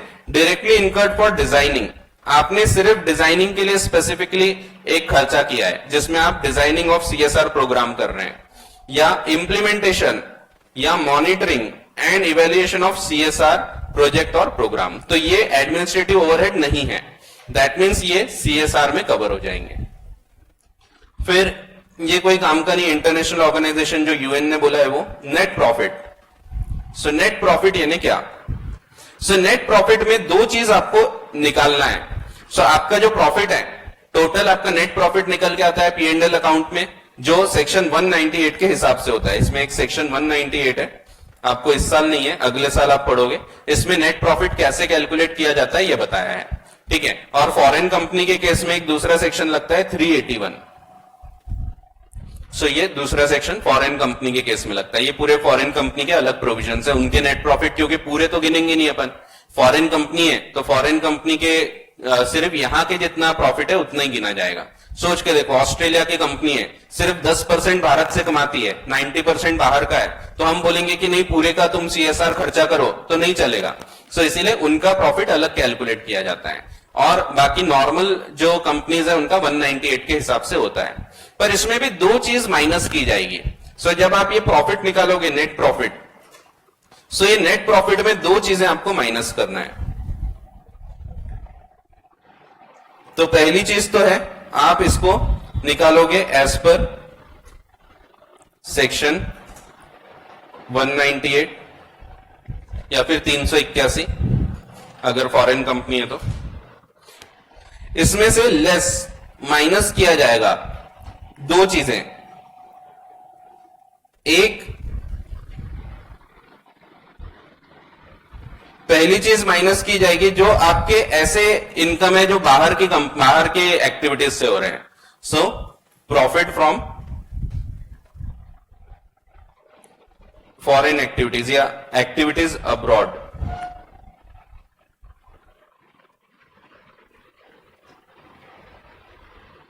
सो बाहर की जो एक्टिविटीज हैं उससे जो प्रॉफिट हो रहा है, अब उसका खर्चा यहां पे करने की कोई आवश्यकता नहीं है। हमारी एक फॉरेन ब्रांच है, फॉरेन सब्सिडरी है, सब्सिडरी हो या ब्रांच हो दोनों चलेगा। सो जरूरी नहीं कि आप वहां अलग कंपनी बना के कर रहे हैं। ऐसा भी हो सकता है हमने एक ब्रांच खोला, सब्सिडरी नहीं बनाया, सो अलग सेपरेट एंटिटी नहीं है, इसी का हिस्सा है, बट वो जो ब्रांच का प्रॉफिट है that will not be included, क्योंकि अगर वो फॉरेन की ब्रांच है तो उसका यहां कोई लेना देना नहीं है, ठीक है। या फॉरेन में सब्सिडरी है तो उसको भी यहां पे काउंट नहीं किया जाएगा, तो उतना आप माइनस कर दोगे, ठीक है। सो क्योंकि वो यहां का पैसा नहीं है, यहां का प्रॉफिट नहीं है, तो ये माइनस करना पड़ेगा। इसके अलावा dividend from companies under CSR, सिर्फ वो वाले डिविडेंड जो कंपनीज अंडर सीएसआर वाले हैं वो, सो ये भी पैसा आपको माइनस करना पड़ेगा। और फिर जो बचा है ये नेट प्रॉफिट आप उठाओगे 3 साल के और इन प्रॉफिट्स का एवरेज लोगे, ठीक है। सो कौन सा प्रॉफिट बोला है? Dividend from companies under CSR. इसको समझा देता हूं। सो एक तो समझ गया आपको, अब्रॉड वाली जो एक्टिविटीज है वो भले ही फिर अलग ब्रांच करके करो या सब्सिडरी बना के, कोई फर्क नहीं पड़ता। दूसरा है डिविडेंड फ्रॉम ऐसी कंपनीज जो ऑलरेडी सीएसआर में कवर्ड है। समझो हमारी कंपनी है कैप्स लर्निंग प्राइवेट लिमिटेड और एक और कंपनी है समझो रिलायंस इंडस्ट्रीज लिमिटेड। अब रिलायंस इंडस्ट्रीज लिमिटेड का प्रॉफिट है, ये प्रॉफिट एंड लॉस अकाउंट है। ये प्रॉफिट के बाद ये सीएसआर खर्चा करेंगे और डिविडेंड बटेगा। सो यहां पे ये जो डिविडेंड आता है, ये डिविडेंड हमारे लिए अगर हम इसके शेयर्स होल्ड कर रहे हैं तो हमारे भी पीएनएल में दिखेगा, क्योंकि डिविडेंड है, ये भी हमारी इनकम है। सो यहां पे डिविडेंड का अमाउंट आ रहा है, तो जो भी हमारा शेयर है हमको डिविडेंड मिल रहा है। अब ये जो हिस्सा है इस पे तो ऑलरेडी सीएसआर हो चुका है, क्योंकि रिलायंस इंडस्ट्रीज लिमिटेड सीएसआर करती है, वो उसमें फंसती है। सो रिलायंस ने ऑलरेडी उस पर सीएसआर किया, उसके बाद ये प्रॉफिट बटा है। सो इसके ऊपर फिर से हम सीएसआर करेंगे तो ये गलत है, इसलिए बोल दिया ऐसा डिविडेंड जो ऐसी कंपनी से मिला है जो खुद सीएसआर कर चुकी है। सो वो वाला डिविडेंड आपके प्रॉफिट में जुड़ेगा तो, बट जब आप प्रॉफिट कैलकुलेट करोगे कि आपको कितना खर्चा करना है तो ये वाले डिविडेंड को आप माइनस कर दोगे, ठीक है। तो ये दो चीज माइनस होती है, एक पहली चीज जो प्रॉफिट फ्रॉम अब्रॉड एक्टिविटीज है, एंड दूसरा डिविडेंड फ्रॉम ऐसी कंपनीज जो खुद सीएसआर कर चुकी हैं, ठीक है। क्योंकि उसमें ऑलरेडी सीएसआर हो चुका है तो वही पैसा वापस आ रहा, फिर से सीएसआर होगा, सो कोई मतलब नहीं है, तो उस पर फिर से सीएसआर करने की आवश्यकता नहीं है, क्योंकि रिलायंस ने ऑलरेडी कर चुका है, ठीक है। तो ये दो चीज इसमें से माइनस होती है। सो ये दिया है net profit means net profit of the company as per its financial statements prepared in accordance with the applicable provisions of the act but shall not include, ये दो चीज नहीं आएगी, any profit arising from any overseas branch or branches whether operated as separate company or otherwise। तो आप उसको subsidiary बनाओ या नहीं कोई फर्क नहीं पड़ता, अगर वो फॉरेन ब्रांच है भले फिर वो सब्सिडरी नहीं है तो भी चलेगा, ठीक है। सेपरेट एंटिटी बनाए तो भी चलेगा, नहीं बनाए तो भी चलेगा। एंड दूसरी चीज any dividend received from other companies in India, भारतीय कंपनीज, अब भारतीय कंपनीज ही कवर करेगी, which are covered under and complying with the provisions of 135 of the act, यानी जो ऑलरेडी सीएसआर कर रही हैं। सो उनका डिविडेंड अगर आपके प्रॉफिट में जुड़ रहा है तो that will not be counted for CSR, ठीक है, क्योंकि उस पर ऑलरेडी सीएसआर हो चुका है।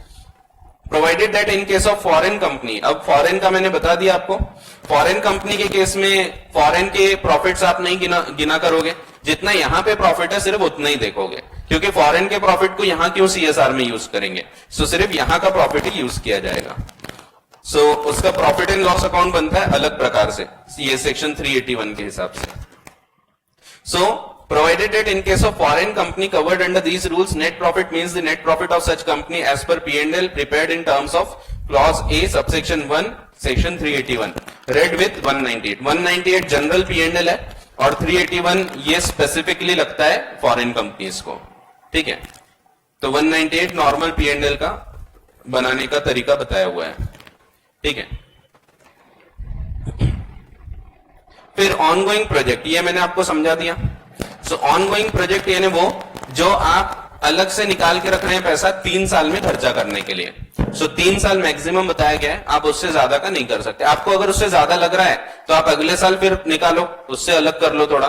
सो 3-3 साल मैक्सिमम आप निकाल सकते हैं. सो ये ऑनगोइंग प्रोजेक्ट है. Means multi year project undertaken by company in fulfillment of its CSR obligations having timelines not exceeding 3 years. So 3 साल से अंदर होना चाहिए, excluding financial year in which it was commenced. So ultimately 4 साल मिलते हैं, but आप लिखने के टाइम 3 साल ही लिखोगे, पर मिलते हैं 4 साल. ठीक है, सो पहला साल वो होता है जब आप CSR में फंसे. सो यहां पे आपका टर्नओवर जो है ये ऊपर गया समझो. सो आपको CSR करना है अगले साल. सो इसका जो भी पैसा है, यानी आप इसका जो पैसा है यहाँ पे खर्चा करोगे, इस साल से आपको पूरा खर्चा करना चालू करना है. सो ये फर्स्ट ईयर हो जाता है. इसके अलावा और 3 साल मिलते हैं, 2, 3 and 4. ठीक है, तो जहां पे चालू किया वो छोड़ के 3 साल और. ठीक है, सो यहां पे आपने CSR खर्चा करना चालू किया, उसके अलावा और 3 साल आपको मिलेंगे. So it is called as ongoing project. So ongoing यानी जो एक लंबे समय का है, जो मल्टी ईयर प्रोजेक्ट है. सो 1 साल के लिए नहीं है, मल्टी ईयर है. ठीक है, सो ongoing project means multi-year project undertaken by company in fulfillment of its CSR obligations having timelines not exceeding 3 years excluding financial year in which it was commenced and shall include such project which was initially not approved as multi-year. तो ये भी मैंने आपको बताया, जो शुरुआत में multi-year नहीं था पर आपने खर्चा नहीं कर पाए और आप रिक्वेस्ट कर रहे हैं कि हमको 1 साल और दे दो, सो वो भी multi-year में मान लिया जाएगा. But whose duration has been extended beyond 1 year by the board based on reasonable justification. तो वो हम बढ़ा सकते हैं एंड हमको सिर्फ ये इन्फॉर्म करना पड़ता है टू दी गवर्नमेंट. ठीक है, फिर पब्लिक अथॉरिटी कोई काम का नहीं है, राइट टू इंफॉर्मेशन एक्ट के हिसाब से जो पब्लिक अथॉरिटी है. फिर अब हम थोड़ा जनरल लैंग्वेज में इसी चीज को पढ़ते हैं. सो ऊपर हमने सिर्फ डेफिनेशन पढ़ा, अभी सिर्फ डेफिनेशन पार्ट कवर हुआ है. बड़ा टॉपिक है, आपको पता है, बट बोर नहीं होगा आपको, इंटरेस्टिंग है topics. Companies required to constitute CSR committee. So net ऑफ 500 करोड़ और मोर या turnover of ₹1000 crore or more, net profit of 5 crore or more during the immediately preceding financial year, पिछले साल. ठीक है, सो अगर आपका 500, ये 1505 याद रखो, ऐसे एक एक करके याद रखोगे तो याद नहीं रहेगा, इसको सीधा 1505 याद रखो. तो 1505 का अगर आपका फिगर होता है तो ठीक है, तो वो आपको फिर बाकी तो ऑटोमेटिक याद रहेगा ही कि सबसे ज्यादा होता है टर्नओवर, फिर नेटवर्थ एंड फिर प्रॉफिट. ठीक है, सो 1505 ऐसे ध्यान रखोगे तो याद रहेगा. इसके ऊपर भी सवाल पूछा जाता है. ठीक है, सो आपका ये यहाँ पे इक्वल टू और मोर देन दोनों है, तो ये भी ध्यान रखो, क्योंकि इक्वल भी रहेगा तो उस पर भी कभी सवाल पूछा जा सकता है. तो एकदम इक्वल भी है तो भी इसमें कवर हो जाएंगे. एकदम 5 करोड़ पे आके रुक गया अपना प्रॉफिट, सो अपन कवर हो गए. ठीक है, नेटवर्थ कैसे कैलकुलेट करते हैं इसका भी रूल है, ये भी देखेंगे. तो नेटवर्थ 2 प्रकार से कैलकुलेट होता है, या तो एसेट माइनस लायबिलिटी कर दो या फिर कैपिटल प्लस रिजर्व्स कर दो. ठीक है, सो ये बताया गया है. तो इनको क्या करना है, जो इसमें फंस रहे हैं, या तो 1000 करोड़ या 500 या 5 करोड़, इस लिमिट के ऊपर जा रहे हैं, तीनों में से एक भी, हर जगह और वर्ड यूज किया है, और. ठीक है, तीनों में से एक भी चीज अगर होती है तो फिर ये कवर हो जाएंगे CSR में. तो इनको क्या करना है, shall constitute a CSR committee of the board. तो ये बोर्ड ऑफ डायरेक्टर्स की एक कमिटी बनाएंगे. कंसिस्टिंग ऑफ 3 और मोर डायरेक्टर्स, मिनिमम 3 है, आप ज्यादा भी रख सकते हैं, आउट ऑफ विच एटलीस्ट एक director shall be independent, provided, वही सेम प्रोविजन जो मैंने बताया कि अगर आपकी कंपनी को इंडिपेंडेंट डायरेक्टर की रिक्वायरमेंट नहीं है तो you can form a committee without that particular director, ठीक है। तो आप नॉर्मल 2 और मोर डायरेक्टर से भी ये काम कर सकते हैं। फिर as per rule number 3(1), every company including its holding subsidiary foreign company, so every company यानी every company सब कवर हो जाएगी including foreign, ठीक है।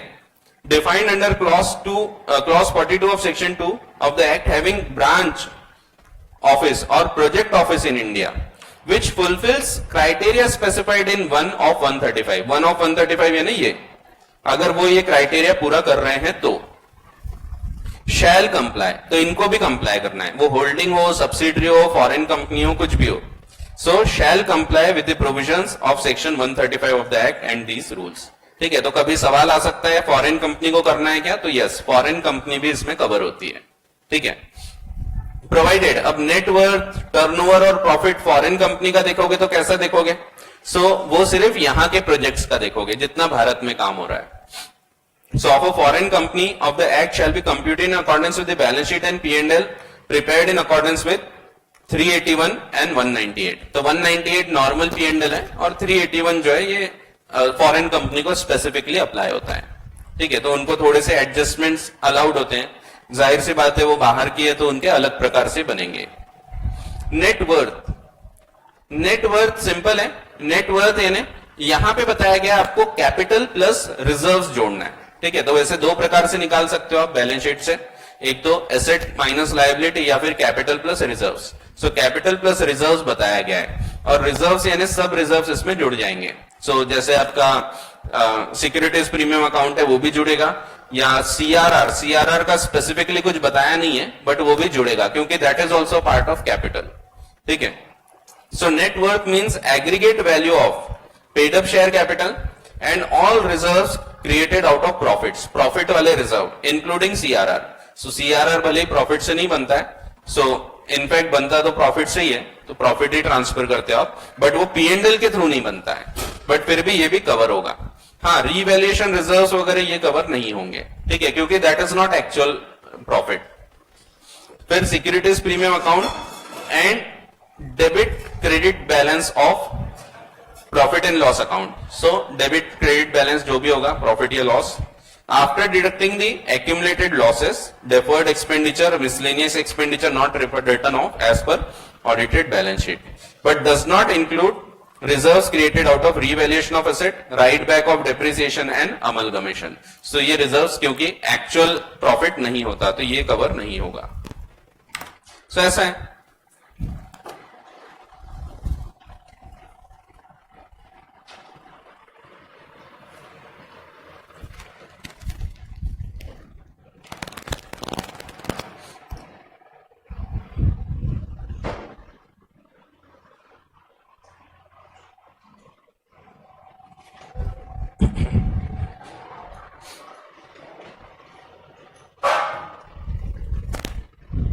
हाँ,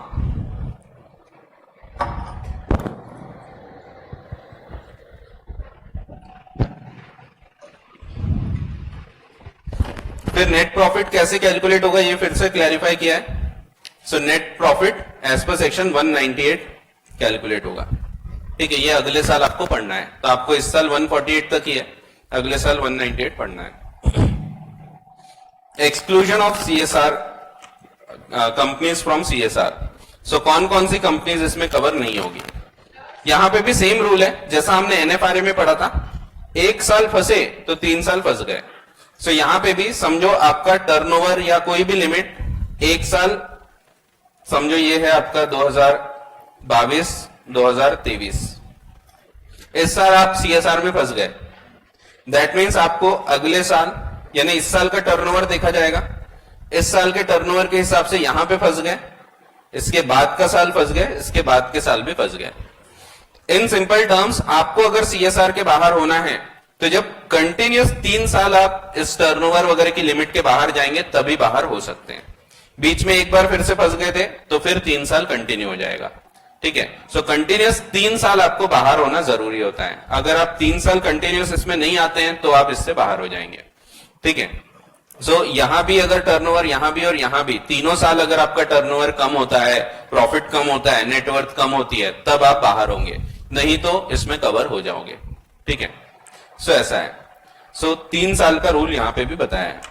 वैसे ये same, every company which ceases to be a company covered under subsection 1 of 135, यानी वही वो लिमिट के अगर अंदर आती हैं तो, फॉर 3 कॉन्जिक्यूटिव फाइनेंशियल ईयर्स, लगातार 3 साल, shall not be required to constitute CSR committee and shall not be required to comply with the provisions contained in subsection 2 to 6 of the said section till such time it meets the criteria specified in subsection 1 of 135। ठीक है, फिर एक बार फंस गई तो फिर वो फंस जाएगी 3 साल के लिए। ठीक है, सो कंटिन्यूस 3 साल बाहर होना जरूरी है। कंपोजिशन ये बता चुका हूं मैंने, 3 डायरेक्टर रहेंगे, 3 मिनिमम, जिसमें से एक का इंडिपेंडेंट होना जरूरी है। फिर अगर कोई कंपनी को इंडिपेंडेंट की जरूरत नहीं है तो वो नॉर्मल 2 डायरेक्टर्स से भी बना सकते हैं। फिर यही रूल 3 में यही क्लैरिफाई किया था कि जिसको not required to appoint independent director है तो विदाउट सच डायरेक्टर ये कर सकते हैं। प्राइवेट कंपनी जिसमें सिर्फ 2 ही डायरेक्टर होते हैं तो वो CSR कमेटी सिर्फ 2 डायरेक्टर से बनाएंगे।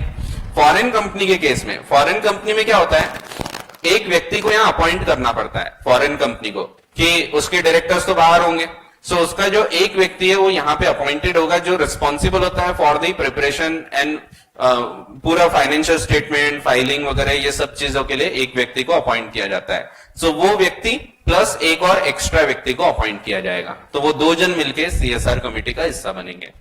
सो with respect to foreign company, CSR committee shall comprise of at least 2 persons, जिसमें से एक व्यक्ति होगा सेक्शन 381D में कवर होने वाला, यानी जो व्यक्ति को पूरी जिम्मेदारी सौंपी जाती है कि तुमको ये सब कार्य करना है। ठीक है, तो ये 380 भी आपको फाइनल लेवल पे पढ़ना है। ठीक है, एंड अनदर पर्सन जो है ये कोई भी हो सकता है, नॉमिनेटेड बाय फॉरेन कंपनी।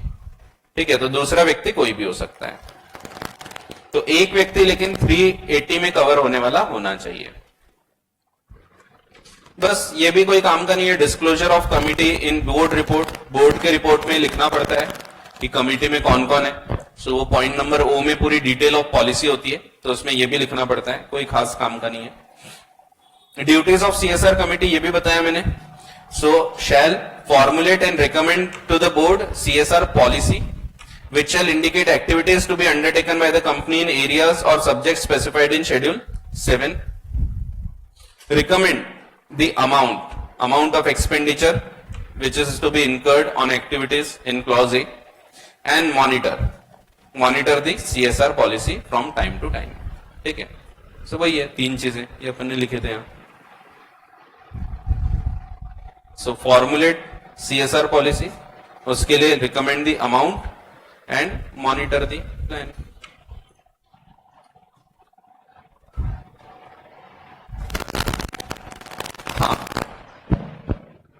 अब CSR कमेटी जो प्लान बनाएगा, ये प्लान के फॉर्मेट में ही होना चाहिए, एक प्रोजेक्ट के फॉर्मेट में होना चाहिए। ऐसा 1 एट अ टाइम वाली चीज नहीं चलेगी कि हमने एक बार कोई मैराथन करा दिया 1 दिन का और उसमें खर्चा कर दिए, तो ये नहीं चलेगा। भले अच्छे कॉज के लिए कराया हो, बट ये नहीं चलेगा। ठीक है, एक पर्टिकुलर प्रॉपर प्रोजेक्ट होना चाहिए, पॉलिसी होना चाहिए। सो ये चीज क्लैरिफाई की है। So CSR committee shall formulate and recommend to the board an annual action plan, क्या क्या करना है, in persons of CSR policy which shall include the following, namely list of CSR projects or programs that are approved to be undertaken in areas or subjects specified in schedule 7. schedule 7 के points होना चाहिए, उसके अलावा कुछ नहीं हो सकता। the manner of execution, कैसे एग्जीक्यूट होगा, the modalities of utilization of funds, पैसा कैसे कैसे अप्लाई होगा, लगेगा, and implementation schedules, कब कब कौन कौन सा प्रोजेक्ट कहां तक पहुंचेगा। फिर monitoring and reporting mechanism and details of need and impact assessment for the project undertaken by the company. So ये भी कोई खास काम का नहीं है, सिंपल है कि वो क्या करेंगे, तो फॉर्मुलेट करेंगे और उसको मॉनिटर भी करेंगे, प्रॉपर हो रहा नहीं हो रहा, शेड्यूल के हिसाब से काम चल रहा है नहीं चल रहा है, वो सब चीजें। ठीक है, provided board may alter such plan during the financial year as per recommendation of CSR committee based on reasonable justification. Duties of board, board की ड्यूटीज भी काम की नहीं है बट दिया हुआ है, सो आपको पढ़ना तो पड़ेगा। So according to section 135(4) board क्या करेगा, तो after taking into account the recommendation, जो सीएसआर पॉलिसी बना के दिया था उसको अप्रूव करेंगे और उसको इंप्लीमेंट करेंगे। तो इंप्लीमेंट करना ये बोर्ड का काम है, कमिटी सिर्फ बताएगी क्या करना है और बोर्ड ऑफ डायरेक्टर्स इसको करवाएंगे। So made by CSR committee approve the CSR policy for the company and disclose contents of such policy in its report. तो बोर्ड रिपोर्ट में ये बताया जाता है। And also place it on the company's website if any in such manner as may be prescribe. फिर ensure that activities are included in CSR policy of that are ensure that the activities as are included in CSR policy of company are undertaken by the company। तो simple है, policy properly apply करना ये इनकी जिम्मेदारी है। ठीक है, तो ये कोई खास काम का नहीं है। अमाउंट ऑफ कॉन्ट्रीब्यूशन, इसमें भी अमेंडमेंट है। जो भी आप कंट्रीब्यूट करते हैं, आपको पहले तो एवरेज नेट प्रॉफिट जो है 3 साल का, उसका 2% खर्चा करना ही है। ये मिनिमम है, आप ज्यादा करो तो ज्यादा भी चलेगा। ठीक है, so according to 135(5) board of every company referred to in 1, यानी जो इसमें कवर हो रही है, शैल एंश्योर कि कंपनी स्पेंड करती है in every financial year at least 2% of the average net profits of the company made during 3 immediately preceding financial years, or where company has not completed period of 3 years since its incorporation during such immediately preceding financial years in pursuance of CSR policy। ठीक है, अगर 2 ही साल हुए हैं तो 2 साल के average net profit उठाए जाएंगे। ठीक है, प्रोवाइडेड कंपनी को लोकल एरिया में प्रेफरेंस देना है। ठीक है, तो जो भी लोकल एरिया है, क्योंकि मेन हमारा एम है कि अपने लोकल एरिया बढ़ना चाहिए। सो सीएसआर का एम ही है कि अपनी सोसाइटी, क्योंकि सबसे ज्यादा इफेक्ट उनको ही पड़ता है, so जो भी एरिया में अपनी कंपनी काम कर रही है उस एरिया को सबसे ज्यादा इंपैक्ट पड़ता है। सो उस एरिया को पहले हमको डेवलप करने पे ध्यान देना है। सो प्रेफरेंस इसको देना है, बट जरूरी नहीं एकदम उस पर ध्यान रखना है, आप कहीं और भी कर सकते हैं, बट फिर भी you should prefer that particular area and areas around it where it operates for spending the amount earmarked as CSR for CSR activities। ठीक है, तो प्रेफरेंस लोकल एरिया को देना है आपको। फिर प्रोवाइडेड फर्दर, अगर वो खर्चा नहीं कर पाते हैं तो क्या होता है। So provided further if the company fails to spend such amount the board shall in its report under clause O. तो ये क्लॉज ओ जो मैंने आपको बताया of subsection 3 of 134 specify the reasons for not spending it. क्यों नहीं खर्चा कर पाए, इसका रीजन बताना पड़ेगा। पेनल्टी नहीं लगती, अगर आपने सीएसआर में खर्चा नहीं कर पाए तो पेनल्टी नहीं है, आप सिर्फ वो पैसा उठा के दान कर दो जो अमाउंट बताया, जो फंड्स बताया उसमें। जैसे क्लीन गंगा असेसमेंट दे सकते हो आप, पीएम रिलीफ फंड में दे सकते हो, या फिर वो एक पीएम केयर्स फंड था उसमें भी डाल सकते हो। तो ऐसे फंड्स बताए हैं, इनमें से किसी भी फंड्स में आप पैसा जमा कर दो। सो आपने अगर खर्चा नहीं कर पाए तो पेनल्टी नहीं है। ठीक है, हाँ, लेकिन खर्चा नहीं किए और पैसा जमा भी नहीं किए तो फिर पेनल्टी लगाई गई है। पहले ये भी नहीं थी बट ये लगाई गई है अब। सो यहाँ पे और 2-3 अमेंडमेंट है। पहले ऐसा होता था कि अगर कोई कंपनी ने ज्यादा खर्चा किया है तो आगे वो अलाउ होगा कि नहीं होगा, आगे आप कैरी फॉरवर्ड कर सकते क्या। सो ऐसा कोई रूल नहीं था, बट अभी यहाँ पे अमेंडमेंट्स हैं तो वो अपने को देखना है कि वो रूल्स कैसे क्या बताए गए हैं। सो एक एक करके अपन इनको समझते हैं। सो रीजंस बताना है आपको क्यों हमने स्पेंड नहीं कर पाए। And unless the amounts unspent relates to an ongoing project, यानी ऑनगोइंग प्रोजेक्ट का है तो ये रूल नहीं लगाना है। ऑनगोइंग प्रोजेक्ट का नहीं है यानी अदर है, तो transfer such unspent amount to a fund specified in schedule 7 within a period of 6 months after the expiry of the financial year. So ये कौन सी बात हो रही, ये अगर ऑनगोइंग प्रोजेक्ट नहीं है, अदर है। सो यहां पे आपका ये साल है, ये साल में आप सीएसआर में फंसे थे, दैट मीन्स आपको ये साल में टर्नओवर बढ़ा था, समझो टर्नओवर या जो भी लिमिट है वो क्रॉस हुई थी। दैट मीन्स आपको इसके बाद वाले साल में यहां पे सीएसआर में खर्चा करना था। अगर आपने नहीं कर पाए तो जब यहां पे साल खत्म होगा, यहां से 6 महीने के अंदर आपको ये जमा करना है। So deposit in funds specified in schedule 7।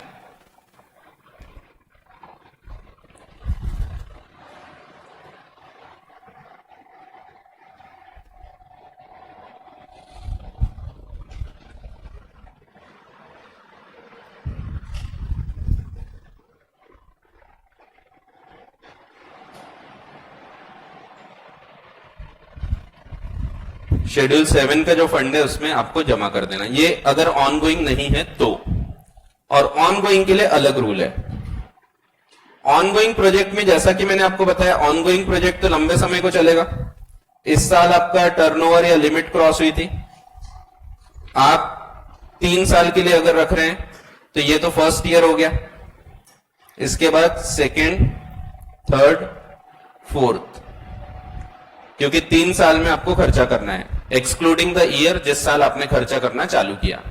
ठीक है, सो वैसे 3 साल वर्ड यूज किया है तो आप भी 3 साल ही लिखेंगे, वैसे मिलते हैं 4 साल, क्योंकि जिस साल आपने खर्चा चालू किया वो छोड़ के। लगे तो फिर से एक बार ऑनगोइंग प्रोजेक्ट की डेफिनेशन जाके पढ़ो, देखो वहां क्या लिखा है। ऑनगोइंग प्रोजेक्ट को डिफाइन किया है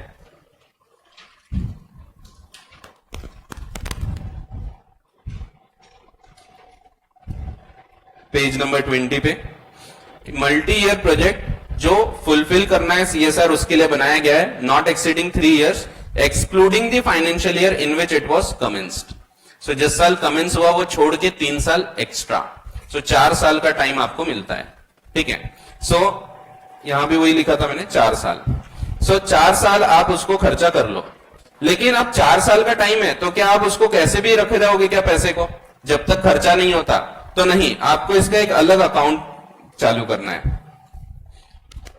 सो आपका साल भर में खर्चा नहीं हो पाया तो आप एक अनस्पेंट, इसी साल आप एक अनस्पेंट सीएसआर फंड अकाउंट खोलोगे और इसमें पैसा डाल दोगे, और इसमें से फिर थोड़ा थोड़ा यूज करते जाओगे। जैसे आपको स्कूल बनाना था, अब स्लैब डालना है, आपको कॉन्ट्रैक्टर को पैसा देना है, तो इस अकाउंट से निकलेगा और वो कॉन्ट्रैक्टर को दिया जाएगा। ठीक है, इन सिंपल टर्म्स इसको हम अलग रख रहे हैं ताकि ये अपने नॉर्मल बिजनेस में यूज ना हो जाए। ठीक है, और फिर अगर इसके बाद भी आप ये खर्चा नहीं कर पाए 6 महीने तक, प्रोजेक्ट का टाइम खत्म हो गया था फिर भी आप इसको खर्चा नहीं कर पाए, तो अब यहां पे ये डिपॉजिट करना पड़ेगा आपको वही फंड में।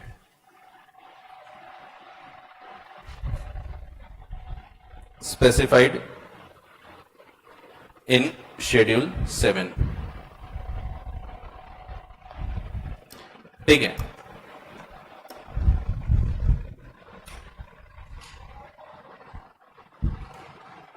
तो आपने जहां से जमा किया वहां से वैसे 3 साल देखे जाते हैं। जैसे आपने ये साल खत्म हुआ तो ये साल के बाद यहां पे जमा करना है आपको, जैसे ही साल खत्म होगा 30 दिन के अंदर ही जमा करना पड़ता है, और जहां जमा किया वहां से 3 साल का टाइम मिलता है। तो आपने समझो 15 अप्रैल को जमा किया होगा तो यहां 15 अप्रैल तक का टाइम मिलेगा आपको। ठीक है, तो 3 साल यानी फ्रॉम फाइनेंशियल ईयर देखने को नहीं बोला, वैसे उतना डीप नहीं पूछेंगे आपको, बट वहां पे जो वर्ड्स लिखे हैं चलो देख ही लेते हैं। प्रोवाइडेड, तो ये पहले जनरल ये बात हुई जब ऑनगोइंग प्रोजेक्ट का नहीं है, दैट मीन्स ये अदर प्रोजेक्ट का है। So unless it relates to ongoing project, ongoing का नहीं है अगर, तो 6 महीने में आप इसको जमा कर दो, ये बोला है। दूसरा, provided also that if any company spends amount in excess, excess अगर आपने कर दिया है तो क्या होगा? सो आप इसको अगले साल ले सकते हो, तो पहले ऐसा रूल नहीं था। सो of the requirements provided under this subsection, such company may set off such excess amount against the requirement to spend under this subsection for such number of succeeding financial years and in such manner as may be prescribed. ठीक है, तो अभी सिर्फ ये ध्यान रखो कि इसको आगे एडजस्ट किया जा सकता है। ठीक है, सो पहले ये नहीं था, अभी अभी अमेंड हुआ है 2021 में, जब जनवरी में ये चेंजेस हुए थे तो उसमें ये अमेंड किया गया और बताया गया कि अगर आपने ज्यादा खर्चा किया है तो आप इसको आगे ले जा सकते हैं। पहले भी इस पे क्वेश्चन आता था जब ये नहीं था तब भी, कि एक डायरेक्टर बोल रहा है कि हमने ज्यादा खर्चा किया तो अगले साल हम कम करेंगे, इस साल के खर्चे को एडजस्ट कर लेंगे, सो क्या ये कर सकते? तो पहले आंसर था नहीं, बट अब आंसर है हाँ। ठीक है, तो ये बदल चुका है। फिर एक्सप्लेनेशन में बोला है, अगेन वही नेट प्रॉफिट का मतलब वही है 198 के हिसाब से आपको निकालना है।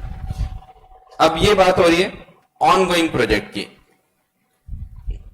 ठीक है। अगर ऑन गोइंग नहीं है तो ये वाला रूल लगा, ये अदर देन ऑन गोइंग था। और अब यहां पे बात हो रही ऑन गोइंग प्रोजेक्ट की, यानी वो 3 साल वाला।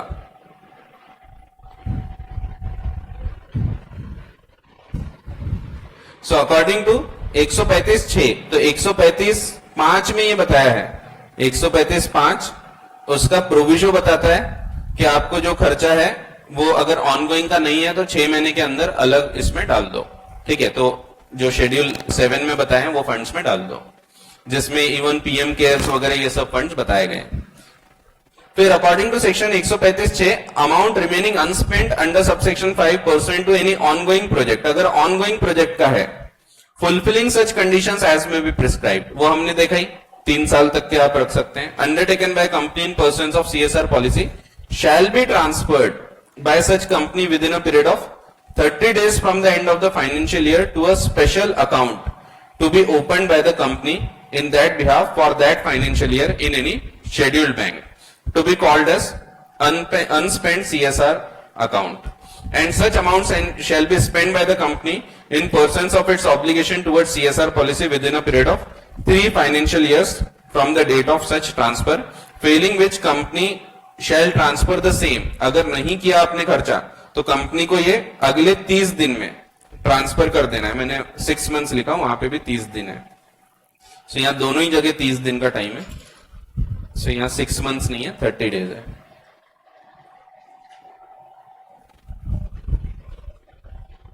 सो 30 days के अंदर फिर ये डिपॉजिट कर दो आप दूसरे फंड में जो बताए गए हैं।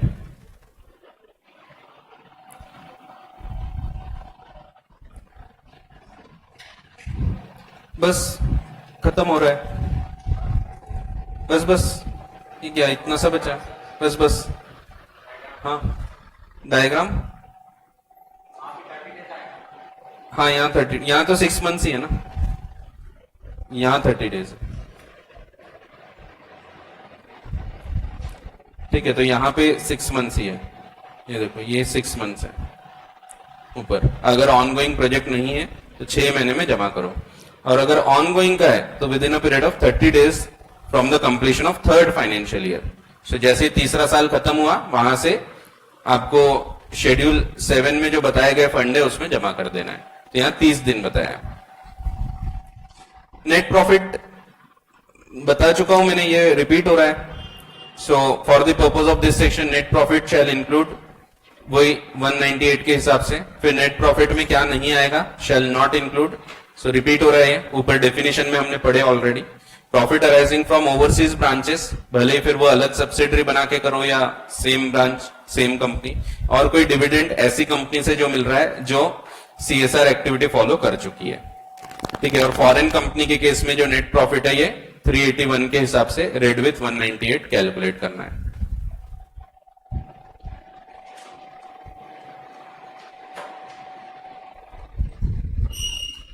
फिर सीएसआर एक्सपेंडिचर रूल 7। अब एक्सपेंडिचर जो खर्चे होते हैं आपके, ये कुछ जनरल सी बातें हैं, उतने बहुत ज्यादा काम की नहीं है, बट फिर भी एक बार देख लेते हैं। Board shall ensure that administrative overheads जो है shall not exceed 5% of total CSR expenditure. आप अगर समझो सीएसआर एक्सपेंडिचर में 100 करोड़ लगाने वाले हैं तो इसमें आपका एडमिनिस्ट्रेटिव एक्सपेंस 5 करोड़ के ऊपर नहीं होना चाहिए, ठीक है। सो बाकी प्रोजेक्ट में प्रॉपर जाना चाहिए, नहीं तो ओवरहेड्स करके आप खर्चा क्लेम कर रहे हैं वो नहीं चलेगा, ठीक है। सो एटलीस्ट 95% तो कम से कम प्रोजेक्ट में प्रॉपरली यूज होना चाहिए। फिर any surplus arising out of CSR activity, surplus अगर आ रहा है, प्रॉफिट आ रहा है, जैसे अब 3 साल का प्रोजेक्ट था, हमने बैंक में पैसा जमा किया, उसमें इंटरेस्ट आ गया, सो ये जो है it should not form part of business profit. So business profit का हिस्सा नहीं है, and shall be plot back into the same project. आप वो जो इंटरेस्ट वगैरह इसको भी फिर से प्रोजेक्ट में यूज करो, सो जो भी भला काम कर रहे हैं उसमें लगाओ। एंड एनुअल एक्शन, हाँ, और shall be transfer to unspent CSR account and spend in persons of CSR policy and annual action plan of the company, and transfer such surplus amount to fund specified in schedule 7 within period of 6 months from the expiry of the financial year. So ये वही है, normal जो surplus आ रहा है उसके लिए बोल रहे हैं, जो जैसे इंटरेस्ट वगैरह आ गया, प्रॉफिट आ गया. सो अगर आप खर्चा कर रहे हो सेम प्रोजेक्ट पे तो कर दो, नहीं कर पा रहे हो खर्चा तो पैसा बचा है तो वही 6 महीने के अंदर इसको जमा कर दो. फिर अगर एक्सेस आप खर्चा करते हैं तो क्या होगा, तो ऊपर लिखा था कि आप अगर एक्सेस खर्चा करते हैं तो आप उसको सेट ऑफ कर सकते हैं. तो सेट ऑफ करने के लिए भी 3 साल की काल अवधि बताई गई है, तो 3 साल का समय है. So where a company spends amount in excess of the requirement provided in subsection 5, ये एक्सेस को आप सेट ऑफ कर सकते हैं इमीडिएटली सक्सीडिंग 3 फाइनेंशियल ईयर्स में. सो ये रूल में दिया है, एक्ट में नहीं लिखा है लेकिन रूल में ये बताया गया. The excess amount available for set off shall not include the surplus. So ये जो excess amount set off कर रहे हो आप, तो surplus आया है, जैसे आपने समझो 100 करोड़ रुपए जमा किया था, उसमें आपको समझो 6 करोड़ रुपए का ब्याज आ गया. अब ये जो ब्याज है, ये ब्याज को भी आप आगे ले जाके सेट ऑफ करोगे और बोलोगे कि ये हमारा पिछला वाला अनस्पेंड वाला था, सो वो हम इस साल स्पेंड कर रहे हैं, तो ये नहीं चलेगा क्योंकि ये तो एडिशनल आया है. सो आपने ये जो 100 किया, ये 100 ही सेट ऑफ हो सकता है सिर्फ. ठीक है. सो अगर आपने ये ज्यादा खर्चा कर दिया इस साल तो वो आप सेट ऑफ कर सकते हैं, बट एक्स्ट्रा जो इनकम आई थी वो अगर खर्चा किए तो that can not be set off. ठीक है. The board of the company shall pass resolution to that effect. फिर सीएसआर को आप स्पेंड कर सकते हैं for acquisition of capital asset. ये भी अमेंडमेंट है, नया आया है. आप कैपिटल एसेट तो ले सकते हैं, पर पहले क्या बोला गया था, आप ये कैपिटल एसेट खुद के नाम से भी ले सकते थे, कंपनी के नाम से, खुद के नाम से. पर अब बताया गया आपको एक अलग से कंपनी बनाना पड़ेगा, सेक्शन 8 कंपनी या कोई ट्रस्ट, और उसके नाम से एसेट होना चाहिए. सो अगर हम लोग समझो मैं टाटा सन्स हूं तो टाटा सन्स के नाम से एसेट नहीं आएगा. सो हमको एक अलग सेक्शन 8 कंपनी बनाना है, उस नाम से वो एसेट होना चाहिए. पहले ऐसे रिक्वायरमेंट नहीं थी. सो आप अगर ये बनाना चाहते हैं कैपिटल एसेट जैसे बिल्डिंग वगैरह, सो ये building should be held by company established under section 8, तो अपने नाम से नहीं हो सकता. ठीक है. या फिर registered public trust or society having charitable object and CSR registration number लेना पड़ता है. सो ये अब कंपलसरी हो गया है, सीएसआर रजिस्ट्रेशन नंबर. सो ये पिछले साल तक नहीं था, यानी 2020 तक नहीं था, 21 से चालू हुआ है. ठीक है. सो ये इसीलिए लाया गया क्योंकि एक्चुअली क्या हुआ था, सीएसआर जो है ना, ये एक ब्लैक मनी को कन्वर्ट करने का जरिया बन गया था. बहुत सारे लोग संस्था बना रहे थे. अब हम लोग खुद प्रैक्टिस में इसीलिए पता है, इतने सारी संस्था बन रही थी क्योंकि कंपनी से डोनेशन भी मिलता है, और ऐसी संस्थाओं को भी डोनेशन अगर देते हैं तो वो भी सीएसआर में कवर होते थे. लेकिन अब उनको कवर नहीं करना है, तो इसीलिए उनको एक नंबर दिया जाएगा, सीएसआर रजिस्ट्रेशन नंबर, हर एक संस्था को, जो भी आप इसमें यूज करने वाले, जो सीएसआर के लिए स्पेसिफिकली बनाई गई है. ठीक है. सो ये आगे दिया है, देखते हैं. सो पहली चीज बोला है कि ये आप खुद के नाम से होल्ड नहीं कर सकते. आप जो भी एसेट बनाओगे capital asset, it should be held by a company registered under section 8 या कोई और चैरिटेबल ऑर्गेनाइजेशन. फिर beneficiaries of said project in the form of self help group. So इस नाम से भी आप बना सकते हैं. तो या तो सेल्फ हेल्प ग्रुप, जैसे आप समझो कोई महिलाओं के बेनिफिट के लिए कोई समझो एक ये बनाए, हॉल बनाए थे कि उनको वहां पे हम सिखाएंगे. सो ये जो हॉल है ये अपने नाम से रजिस्टर नहीं होना चाहिए. ये या तो आप एक कंपनी के नाम से सेक्शन 8 में रजिस्टर करके ये बनाओ, या फिर वो सेल्फ हेल्प ग्रुप के नाम से ही बना लो, यानी वो जो महिलाएं हैं उनके नाम से ग्रुप बनाओ और उस नाम से आप ये हॉल बना दो. तो ये हॉल अपने नाम से नहीं होना चाहिए, कंपनी के नाम से. कलेक्टिव्स, एंटिटीज और द पब्लिक अथॉरिटी, यानी कोई गवर्नमेंट की अथॉरिटी के नाम से आप होल्ड कर सकते हो, खुद के नाम से नहीं कर सकते. ठीक है. फिर provided that any capital asset created by company prior to commencement of this policy rules shall within a period of 180 days 180 days है from commencement comply with this rule. क्योंकि लोगों ने इसका भी गलत इस्तेमाल करना चालू किया था. लोग बोलते थे सीएसआर का खर्चा है, अपने नाम से एसेट बनाते जा रहे थे. सो सरकार ने बोल दिया कि आप खुद के नाम से नहीं बना सकते, आपको एक अलग संस्था बना के उसके नाम से एसेट रखना पड़ेगा. ठीक है. सो 180 दिन के अंदर आपको इसमें ये करना है, इन्हें अगर आपने पहले ये रूल चालू होने के पहले 2020 में अगर कोई एसेट बना लिए थे जो खुद के नाम से, जैसे कैप्स लर्निंग प्राइवेट लिमिटेड के नाम से होल्ड किया, सो हमको 180 दिन के अंदर एक अलग संस्था बना के उसके नाम से ट्रांसफर करना पड़ेगा, ठीक है। और नहीं कर पाए तो 90 दिन एक्स्ट्रा दिए गए थे, तो ये भी दिया होगा कहीं। सो 180 डेज है, एंड हाँ, विच में be extended by further period of not more than 90 days, ठीक है, with the approval of board based on reasonable justification. So in simple terms, जो कंपनी खुद के नाम से बना रही थी, जैसे रिलायंस इंडस्ट्रीज लिमिटेड है, ये खुद के नाम से एक एसेट बना लेती थी, एक बिल्डिंग बना ली। अब ये खुद के नाम से रख रहे हैं, दैट मींस इनका एसेट है, तो इनको बोला है कि आप अब खुद के नाम से नहीं बना सकते, एक सेक्शन 8 कंपनी बनाओ या ट्रस्ट बनाओ या सोसाइटी बनाओ और उसके नाम से रजिस्टर करो, ठीक है। और अगर आपने पहले से बना के रखा है CSR के तहत, तो भी इसको आपको ट्रांसफर करना है विद इन 180 डेज, ठीक है। तो ये ट्रांजिशनल प्रोविजन था, 180 दिन के अंदर आपको ये ट्रांसफर करना है फॉर सेक्शन 8 कंपनी। हाँ, क्या यूज किया है? हाँ, बोर्ड एक्सटेंड करेगा ना टाइम, बोर्ड ऑफ डायरेक्टर्स, खुद बोर्ड ही ये कर सकता है, बोर्ड के ऊपर राइट दिया है, अगर नहीं करेंगे तो पेनल्टी भी है, आगे दिया है। फिर ट्रांसफर ऑफ अनस्पेंट अमाउंट, ये भी देख चुके हैं वैसे अपन ने कि आपको फंड में ट्रांसफर कर देना है शेड्यूल 7 के, जो भी आप स्पेंड नहीं कर पाते हैं तो वो आप ट्रांसफर कर देंगे शेड्यूल 7 ऑफ द एक्ट के फंड्स में। तो उसमें बहुत सारे फंड्स हैं, कोई भी फंड में आप ट्रांसफर कर सकते हैं। हाँ हाँ, 180 डेज नहीं, वो अलग है, वो तो पैसा जमा कर रहे हैं अपन। ये क्या दिया है, ये जो बताया, ये वाला बोल रहे क्या आप, ये 180 डेज वाला, तो ये तो एसेट की बात हो रही, वो तो हमने पढ़ा कि वो पैसा जमा कर रहे हैं, वो हमको डिपॉजिट कर देना है, ये बोल रहे ना आप। ये अलग चीज है, ये आपने जो खर्चा नहीं कर पाए, वो यहाँ पे खर्चा नहीं कर पाए वाली बात नहीं है, यहाँ पे आपने जो एसेट बना के रखा है, एक एसेट बना लिया, समझो हम कैप्स लर्निंग प्राइवेट लिमिटेड है, अब हमारा प्रॉफिट 5-6 करोड़ के ऊपर जाता है, हम लोग CSR में फंस जाते हैं। इन एग्जांपल्स का वास्तविकता से कोई संबंध नहीं है, समझो हम CSR में फंस जाते हैं, तो हमने क्या किया, हमने एक टर्फ बना लिया अपने नाम से और बोल दिया कि हमारा है और हमने बच्चों के बेनिफिट के लिए किया है। अब कल चलकर वो है तो हमारा ही, एसेट हमारा है, तो यहाँ पे ये चाह रहे हैं कि ये एसेट हमारे नाम से नहीं होना चाहिए, हम एक अलग संस्था बनाए सेक्शन 8 की और उसके नाम से वो एसेट होना चाहिए। तो जो भी टर्फ है या जो भी एक ऐसी बिल्डिंग अगर बनाए तो वो कैप्स लर्निंग अपने नाम से होल्ड नहीं कर सकता। अगर किया है, क्योंकि पहले ऐसा नहीं था, तो किसी ने पहले बना चुका होगा अगर एसेट, तो फिर उसको 180 दिन के अंदर एक अलग सेक्शन 8 कंपनी बनाओ या ट्रस्ट या सोसाइटी और उसको ट्रांसफर कर दो, ये बोला है, ठीक है। हुआ क्या क्लियर? ठीक है, बस खत्म हो रहा है। पेनल प्रोविजन है, सो देखो, अगर आपने खर्चा नहीं किए ना तो पेनल्टी नहीं है, आपने अगर पैसा जमा नहीं किया या आपने खर्चा नहीं कर पाए CSR में तो पेनल्टी नहीं है, लेकिन उसके बाद अगर आप शेड्यूल 7 में डिपॉजिट नहीं करेंगे तो फिर पेनल्टी बताई गई है।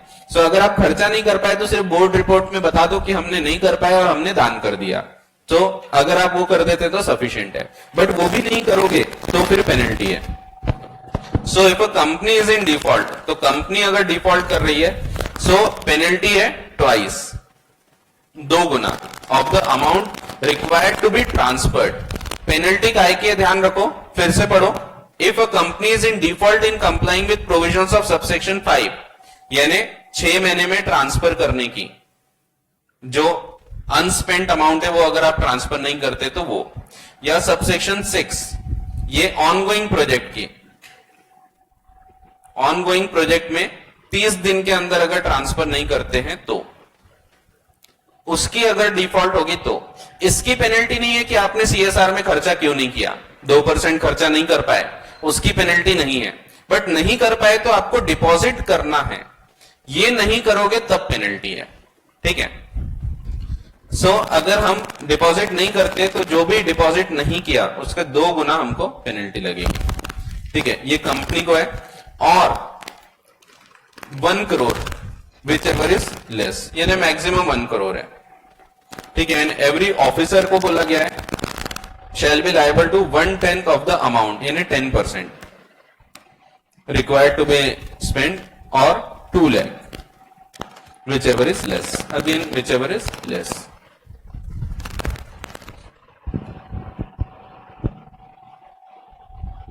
बस सिंपल, ये कोई काम का नहीं है. गवर्नमेंट डायरेक्शन दे सकती है कौन सी कंपनी को किस प्रकार से कंप्लायंस करना है. ये एक नया आया है, फिर से नया है वह. सो 50 लाख के ऊपर अगर आपका स्पेंड करने का अमाउंट नहीं जाता है, यानी ये जो 2% वाला जो अमाउंट निकल के आता है, ये अमाउंट, ये 2% वाला, ये अमाउंट अगर आपका 50 लाख के ऊपर नहीं है, इन सिंपल टर्म्स आपका सीएसआर को जो खर्चा करना है 50 लाख के अंदर है, तो फिर आपको कमिटी बनाने की रिक्वायरमेंट से एग्जेम्प्ट किया गया है. ये भी रिसेंटली हुआ है. जबरदस्ती कमिटी मत बनाओ, तो बोर्ड ऑफ डायरेक्टर्स खुद ही डिसाइड कर लेंगे हमको क्या करना है. और 50 लाख छोटा अमाउंट है, तो उतने अमाउंट तक के आपको जरूरत नहीं है. 50 लाख किसका, लेकिन तो ये जो खर्चा करने वाला अमाउंट है, जो अमाउंट आपको एक्सपेंड करना है, सो वो 50 लाख तक अगर होगा तो आप सीएसआर कमिटी नहीं बनाएंगे तो भी चलेगा. ठीक है, एकदम रिसेंट है ये भी अमेंडमेंट. सो अभी तक ऐसा रिक्वायरमेंट नहीं थी, सबको सीएसआर कमिटी बनाना ही था. बट अभी ये बताया कि अगर ये amount if less than 50 lakhs equal to है क्या, देख लो एक बार. हाँ, डज नॉट एक्सीड 50 लाख, तो 50 लाख तक नहीं जा रहा है. इफ ये अमाउंट जो है 50 लाख के अंदर है, तो ऐसे केसेस में no CSR committee is required. सिर्फ कमिटी नहीं लग रही, ये ध्यान रखो. सीएसआर फॉलो नहीं करना ऐसा नहीं बोल रहे हैं, कमिटी नहीं बनाना है आपको. बाकी सब चीज वैसे की वैसे अप्लाई होगी, सिर्फ कमिटी का निर्माण नहीं करना है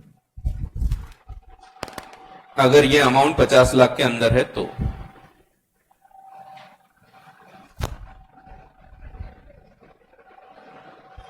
तो ये इक्वल टू आना चाहिए ना, लेस देन और इक्वल टू आना चाहिए. So, according to section 135 now, where the amount to be spent by the company under subsection 5 does not exceed 50 lakh rupees. So, 50 lakh है उसके अंदर है, तो कंपनी को सीएसआर कमिटी बनाने की जरूरत नहीं है. For constitution of CSR committee shall not be applicable. ठीक है, तो requirement for constitution of CSR committee, सिर्फ आपको कमिटी नहीं बनाना है. एंड फंक्शंस ऑफ कमिटी जो रहेंगे फिर ये कौन पूरा करेगा, बोर्ड ऑफ डायरेक्टर्स. ठीक है, तो जो भी फंक्शंस हैं ये बोर्ड ऑफ डायरेक्टर्स पूरा करेंगे. कुछ और नए रूल्स आए हैं, अप्रैल 2021 से चालू हुए. सो नए हैं फिर भी अभी तक. सो ये रूल्स में वही बताया कि सीएसआर जो पॉलिसी है आप कैसे कैसे कर सकते हो. या तो खुद से, कोई बड़ी कंपनी है खुद ही करना चाहती है, खुद बोलते हैं कि चलो अपन एक अलग सेक्शन 8 कंपनी बनाते हैं और अपन सीएसआर का काम खुद करते हैं. कभी कभी कुछ कुछ कंपनी सोचती है कि किसी के साथ मिलके करते हैं. रतन जी टाटा है, वो बोलते हैं अरे शशांक, वो मैं सोच रहा था अपन मिलके सीएसआर का काम करते हैं. मैं बोलता हूँ हाँ साहब, क्या आप हमारे साथ जुड़ रहे हो और क्या चाहिए, हम मिलके एक सीएसआर प्रोजेक्ट भी अंडरटेक कर सकते हैं. सो दोनों मिलके एक पर्टिकुलर काम भी कर सकते हैं. सो एक पर्टिकुलर गांव को हमको विकसित कराना था, सो दोनों ने मिलके अगर डिसाइड किया तो भी चलेगा. ठीक है, बट हम कोई अलग संस्था बना के करेंगे. सो एक सेक्शन 8 कंपनी या कोई और ट्रस्ट वगैरह रजिस्टर करके. पहले सिर्फ आपको इतनी ही रिक्वायरमेंट थी, लेकिन अब बोल दिया ये जो भी आप बनाओगे इसमें एक सीएसआर रजिस्ट्रेशन नंबर लेना भी जरूरी होगा, उसके बाद ही आप ये कार्य कर सकेंगे. या फिर हम किसी अन्य व्यक्ति के साथ भी कर सकते हैं, या तो हमको खुद का करना है तो खुद का करो, या फिर गवर्नमेंट की कोई संस्था ये काम कर रही है, हम उनको ये पैसा दे दें तो ये भी सीएसआर में लगाया गया, ये मान लिया जाएगा. ठीक है, तो ये बताया कि बोर्ड शैल इंश्योर की CSR activity are undertaken by company itself or through, या तो खुद या फिर through a company established under section 8 or registered public trust or a society registered under section 12A and 80G. So ये income tax act का है. Either singly or along with other company. Or a company established under section 8 or registered trust or society जो government ने बनाया है. तो ये खुद की हो गई प्राइवेट, ये गवर्नमेंट की बनाई हुई हो गई. फिर any entity established under the act of parliament और स्टेट लेजिस्लेचर, सो किसी कानून के तहत बनाई गई, ठीक है। सो एक सेकंड, गिर गया लगता है।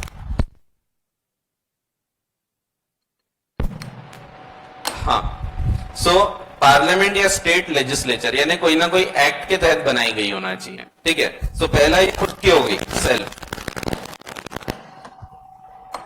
फिर दूसरी ये गवर्नमेंट की हो गई, तीसरी ये भी गवर्नमेंट की हो गई लेकिन स्टैट्यूटरी हो गई, तो कोई स्टैट्यूट के तहत बनाई गई, और चौथी आप किसी प्राइवेट का भी यूज कर सकते हैं। प्राइवेट ऐसी कोई सेक्शन 8 कंपनी है या रजिस्टर्ड पब्लिक ट्रस्ट है या सोसाइटी है जो इनकम टैक्स में रजिस्टर्ड है and having an established track record of 3 years। सो ये एक्स्ट्रा बताया, established track record of 3 years होना चाहिए। आप कोई प्राइवेट को यूज कर रहे हैं तो, बाकी खुद का नया भी बनाओ चलेगा, नई खुद की सेक्शन 8 कंपनी बनाओ, या फिर गवर्नमेंट की सेक्शन 8 कंपनी है उसको आप यूज कर लो, उसके थ्रू काम करो, या फिर कोई स्टैट्यूटरी अथॉरिटी, या फिर प्राइवेट भी चलेगी लेकिन उसका 3 साल का कम से कम एस्टेब्लिश्ड ट्रैक रिकॉर्ड होना चाहिए सिमिलर एक्टिविटीज में। फिर बस ये कोई काम के नहीं है आगे। Every entity covered under sub rule 1 जो सीएसआर एक्टिविटी लेना चाहती है shall register itself with central government in form CSR 1, ठीक है। फिर प्रोवाइडेड कि सीएसआर प्रोजेक्ट जो है the provisions of this sub rule shall not affect the CSR project prior to 1 April, तो पुराने इसको ये अप्लाई नहीं होगा, तो उन्होंने अप्रूवल नहीं लिया होगा तो कोई दिक्कत नहीं। फिर सीएसआर 1 को आपको इलेक्ट्रॉनिकली सबमिट करना पड़ता है जिसको सीए, सीएस या सीडब्ल्यूए इन प्रैक्टिस सर्टिफाई करता है।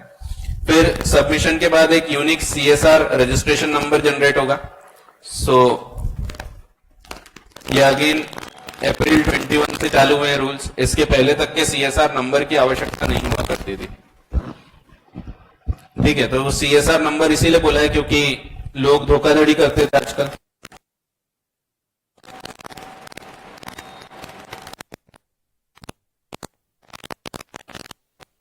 ज्यादा हो रहा है आज, ये भी ज्यादा हो रहा है, इसके दिन भर गए, अभी फेंकना पड़ेगा इसको। फेंकना यानी मैं नहीं फेंकूंगा, आप ऐसा मत देखो सर फेंकूंगा नहीं, बोल देंगे कि आप सालों को दूसरा लाओ। चलो ठीक है, बस खत्म हो रहा है, आधे घंटे और चलेगा बस। नहीं हो गया कुछ नहीं बचा, खत्म हो गया ना पूरा, मैंने समझा दिया। 3% 2% ऑफ एवरेज नेट प्रॉफिट हो गया, 3 साल का पीरियड हो गया, सब हो गया, पैसा जमा कर देना है, ये सब जरूरी चीजें हैं, ठीक है। तो थोड़ा बहुत ज्यादा है, चीजें बहुत है याद रखने की इसमें, पर फिर भी याद रखने वाले टॉपिक है। मैंने आपको बोला ही था शुरुआत में कि आखिरी के एक चैप्टर में याद रखने वाली ज्यादा चीज रहेगी, तो वो यही चैप्टर है। सो यहाँ पे याद रखने वाली चीजें ज्यादा होती है, ठीक है। हाँ, तो सीएसआर रजिस्ट्रेशन नंबर मिलेगा, ले लेंगे। फिर company may engage international organizations for designing, monitoring, valuation of CSR projects, ठीक है। तो ऑर्गेनाइजेशंस की हेल्प ले सकते हैं international, as well as capacity building of their own personal of CSR for CSR. Company may also collaborate, तो मिलके काम कर सकते हैं, जैसे रतन टाटा जी बोलते हैं कि अपन दोनों मिलके करते हैं, तो कर सकते हैं ऐसा। With other companies for undertaking project और प्रोग्राम्स। अब जब अलग दोनों जन मिलके काम करते हैं ना, तो भी उनको रिपोर्ट ऐसा रखना है, पूरा डिटेल ऐसा रखना है कि दोनों अपनी रिपोर्ट में अलग अलग ये बता सके कि हमने कितना खर्चा किया है। भले मिलके काम करेंगे बट फिर भी रिपोर्टिंग अलग अलग होना चाहिए, ठीक है।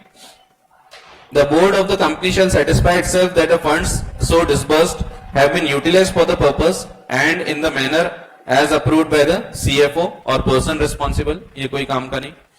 फिर in case of ongoing project, board shall monitor the implementation of the project with the approved timelines, year-wise allocation and shall be competent to make modifications अगर जरूरत पड़ती है तो। CSR रिपोर्टिंग बस हो गया, ये दो पॉइंट ही बचे हैं, खत्म। ये तो खत्म हो गया, इसमें कुछ नहीं है, बस खत्म हो गया, 10 मिनट का बचा है। सीएसआर रिपोर्टिंग कोई काम का नहीं है, आपको एनुअल रिपोर्ट बनाना पड़ता है और हर फाइनेंशियल ईयर के हिसाब से रहेगा। बोर्ड्स रिपोर्ट में दिया रहेगा पूरा। Board's report of company covered under these rules pertaining to financial year shall include एक annual report on CSR containing particular specified in annexure 1 and 2। कोई काम का नहीं। फॉरेन कंपनी के केस में उनको भी सेम बोर्ड रिपोर्ट में बताना पड़ेगा। सो एनुअल रिपोर्ट में, बोर्ड रिपोर्ट नहीं, एनुअल रिपोर्ट में। ठीक है, तो उसके एनुअल रिपोर्ट उनका, क्योंकि बोर्ड रिपोर्ट यहां थोड़ी रहेगी, वो तो फॉरेन कंपनी है, फॉरेन के बोर्ड रिपोर्ट बनेगी। सो उनको यहां के लिए एक अलग से एनुअल रिपोर्ट ऑन सीएसआर बनाना पड़ता है। फिर every company having average CSR obligation of 10 crore or more in persons of 135 in 3 immediately preceding financial year shall undertake an impact assessment। यानी हमने जो सीएसआर एक्टिविटी किया, क्या सही में वो कामयाब रही, क्या उससे फर्क पड़ा?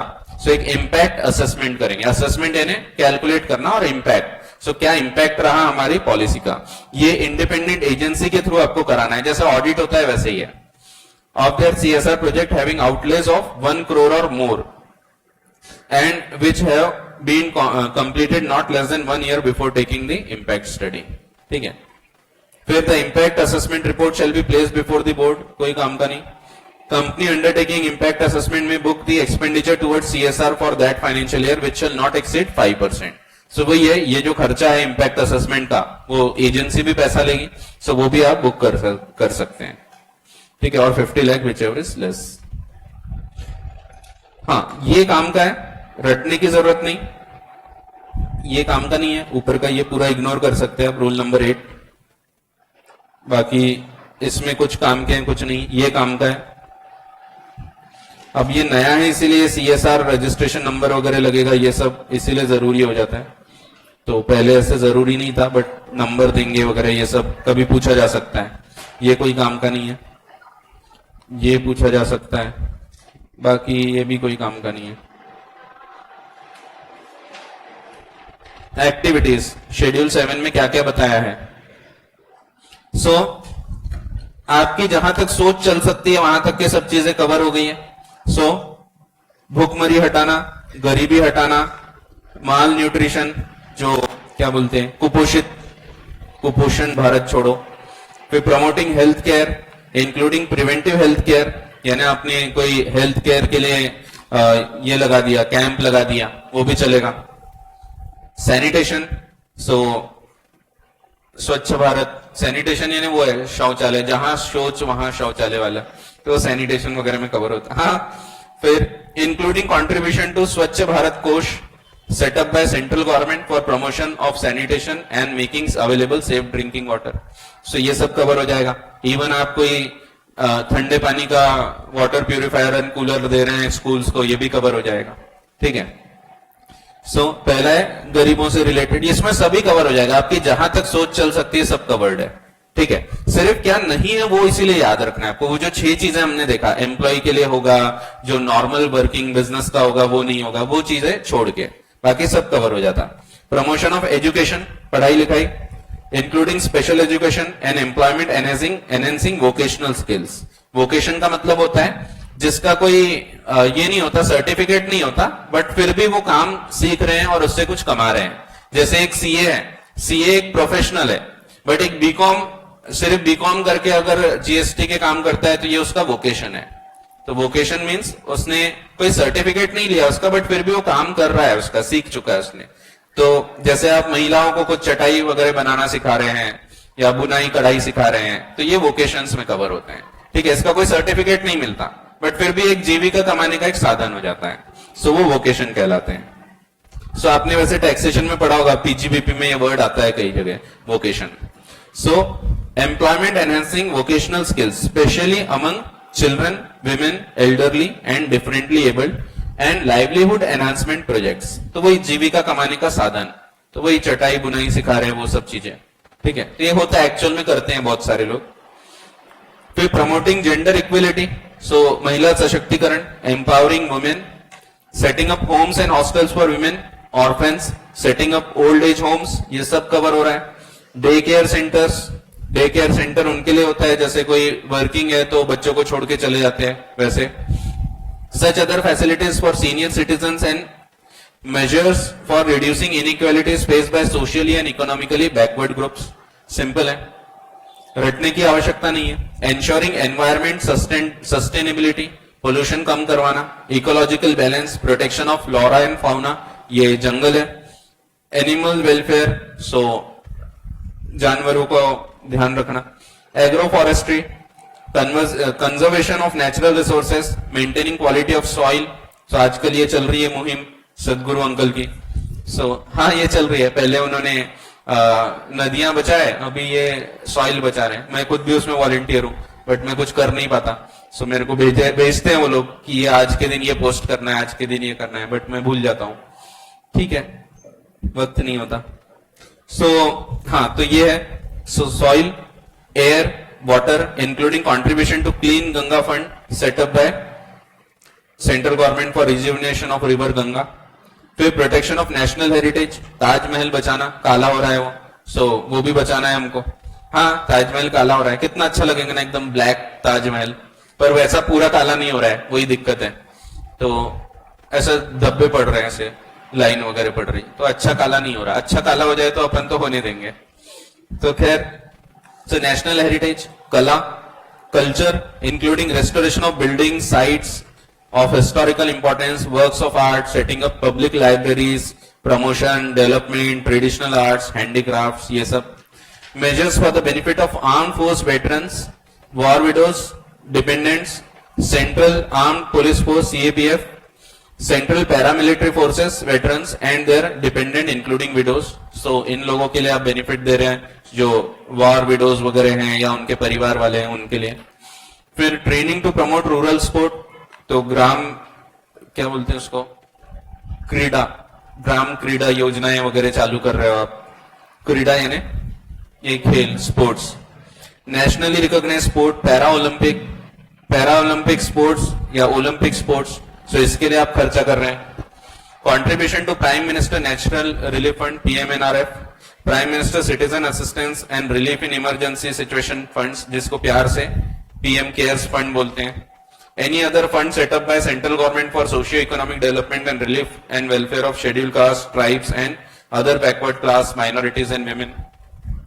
फिर contribution to incubators or research development projects in the field of science, technology, engineering, medical, funded by central government or state government or by agency or public sector undertaking of central government or state government. ये पता है आपको incubator, GST में पढ़े होंगे, आने का है क्या?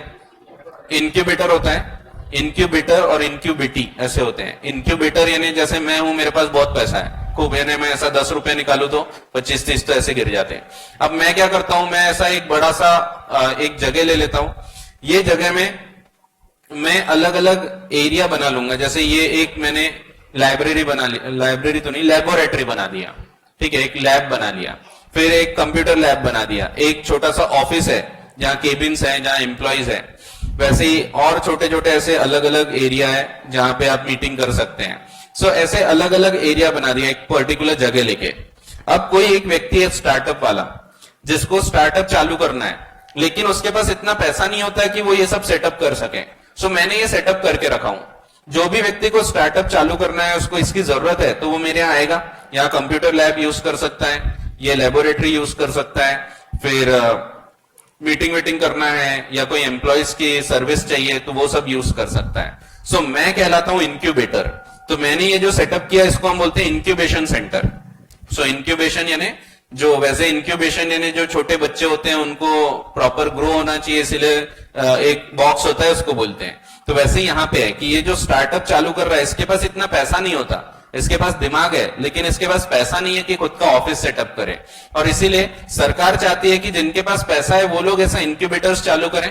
और अगर वो इंक्यूबेटर चालू करेंगे तो ये वो इंक्यूबेटर नहीं है। आपको शायद लग सकता है कि यहाँ इंक्यूबेटर यानी वो आया होगा कि जो हॉस्पिटल में होते हैं, तो नहीं, ये वो वाला इंक्यूबेटर्स नहीं, ठीक है। ये इंक्यूबेटर यानी जो स्टार्टअप को बढ़ावा देने के लिए अमीर लोग जैसे हैं, मेरे जैसे लोग हैं जो कर सकते हैं।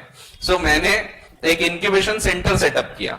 अब इसके लिए भी पैसा लगता है, तो इसमें मैंने जो खर्चा लगाया हूं ये भी CSR एक्टिविटी में माना जाएगा। सो इसमें ये सब खर्चा मैं ही देता हूं, जो इलेक्ट्रिसिटी रहेगी, एम्प्लॉयज का खर्चा रहेगा, या कंप्यूटर्स खरीद के लाया, ये सब मैंने खर्चा किया हूं। सो इन लोगों को भी सहूलियत हो जाती है। ये लोग आएंगे, सिर्फ अपना काम करेंगे, इनको टेंशन नहीं होता कि हमको बिजली का बिल आएगा, हमको किसी को सैलरी देना है, कोई टेंशन नहीं होता।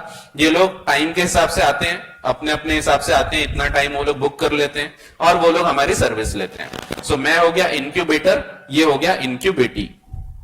सो इनक्यूबेटी अरे इनक्यूबेटी। सो ऐसे वर्ड्स आप जीएसटी में देखोगे, ये कॉन्सेप्ट जीएसटी में भी काम आएगा आपको।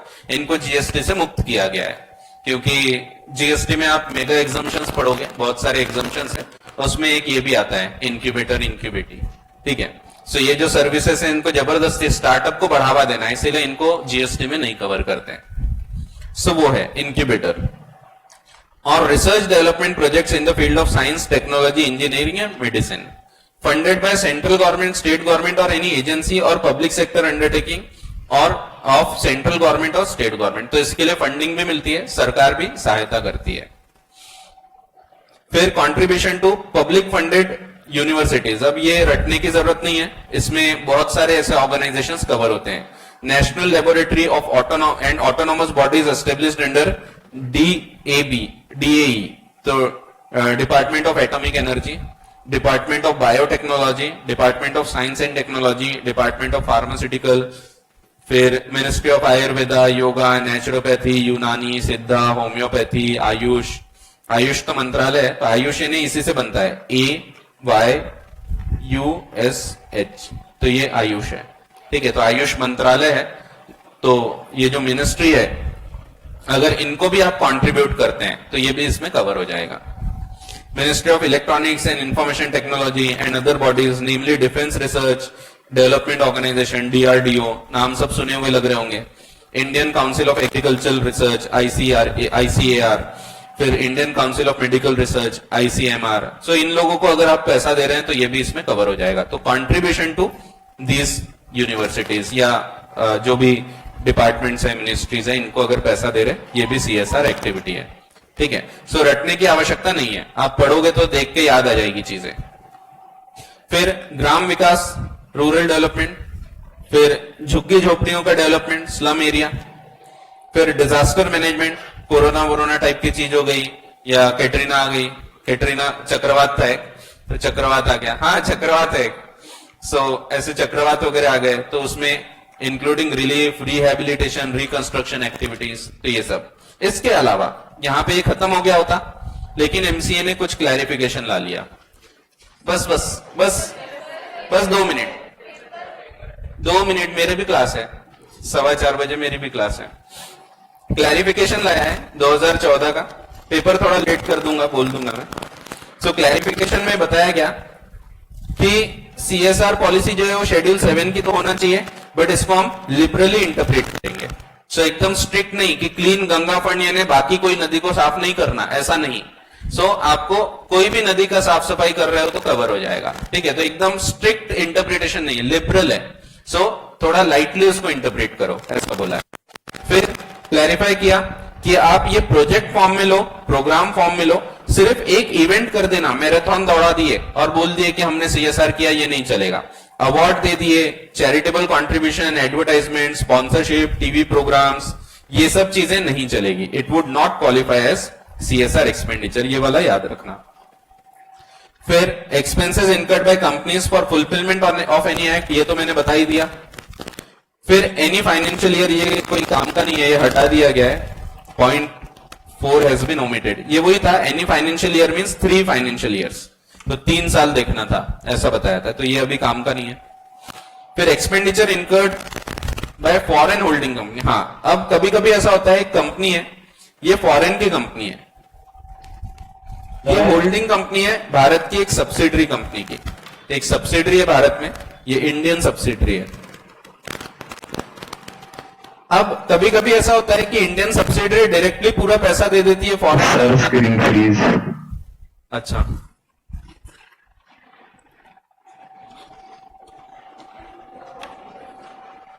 हाँ,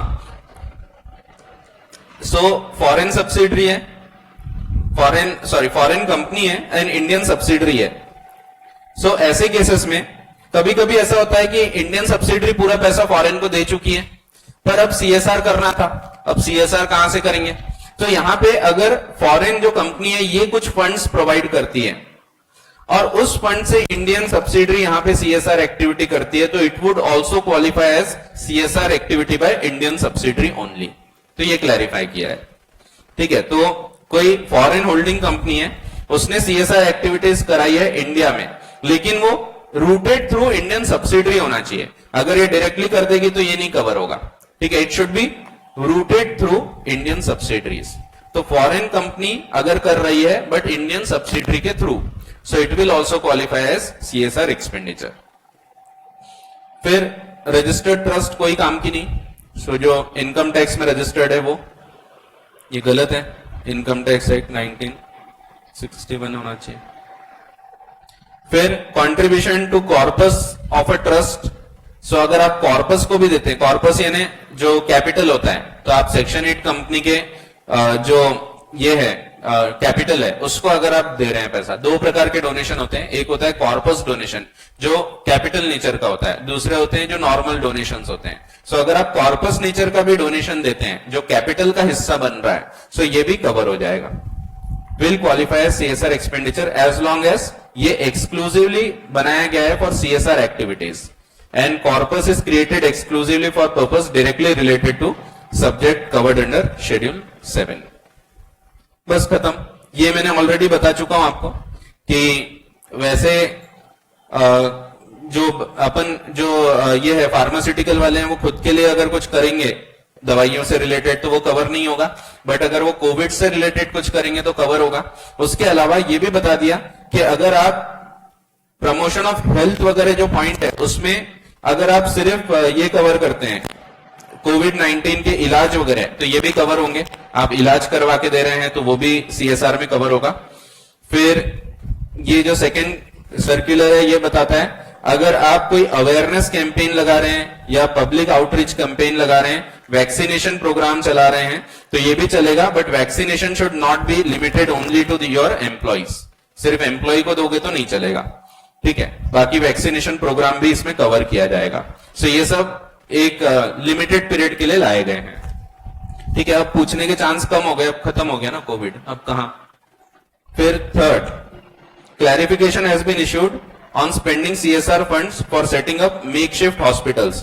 टेम्पररी हॉस्पिटल्स जो होते हैं, एक पर्टिकुलर लॉन है या एक जगह है खाली, एक पर्टिकुलर मैदान था, वो मैदान में मैंने टेम्पररी हॉस्पिटल बना दिया, सो ये जो खर्चा होगा ये भी सीएसआर में कवर होगा। तो कोविड के टाइम बहुत सारे कंपनीज ने किया था, दिल्ली सरकार ने किया था कि पूरा एक बड़ी सी जगह है वहां पे हॉस्पिटल्स बना लिए टेम्पररी, सो ये सब भी इसमें कवर होगा।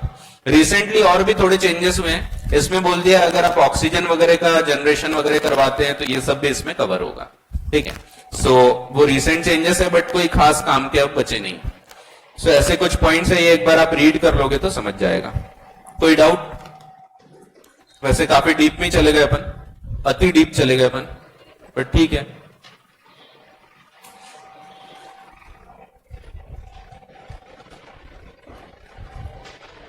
चलो ठीक है, सो कंक्लूड करते हैं क्लास को। मैं टेस्ट को 5 मिनट लेट करने बोल देता हूं, चलेगा ना 5 मिनट लेट? वैसे नहीं भी बोला तो आप वैसे भी 5 मिनट एक्स्ट्रा ले ही लेते, बट बोल देता हूं मैं। चलो एक्स्ट्रा तो दे ही सकते ना आप, 5 मिनट। आकाश भैया पेपर छीन रहे, आप बोलोगे अरे आकाश भैया रुको, नहीं देते क्या? तो मैं बोल देता हूं फिर। चलो ठीक है, चलो थैंक यू।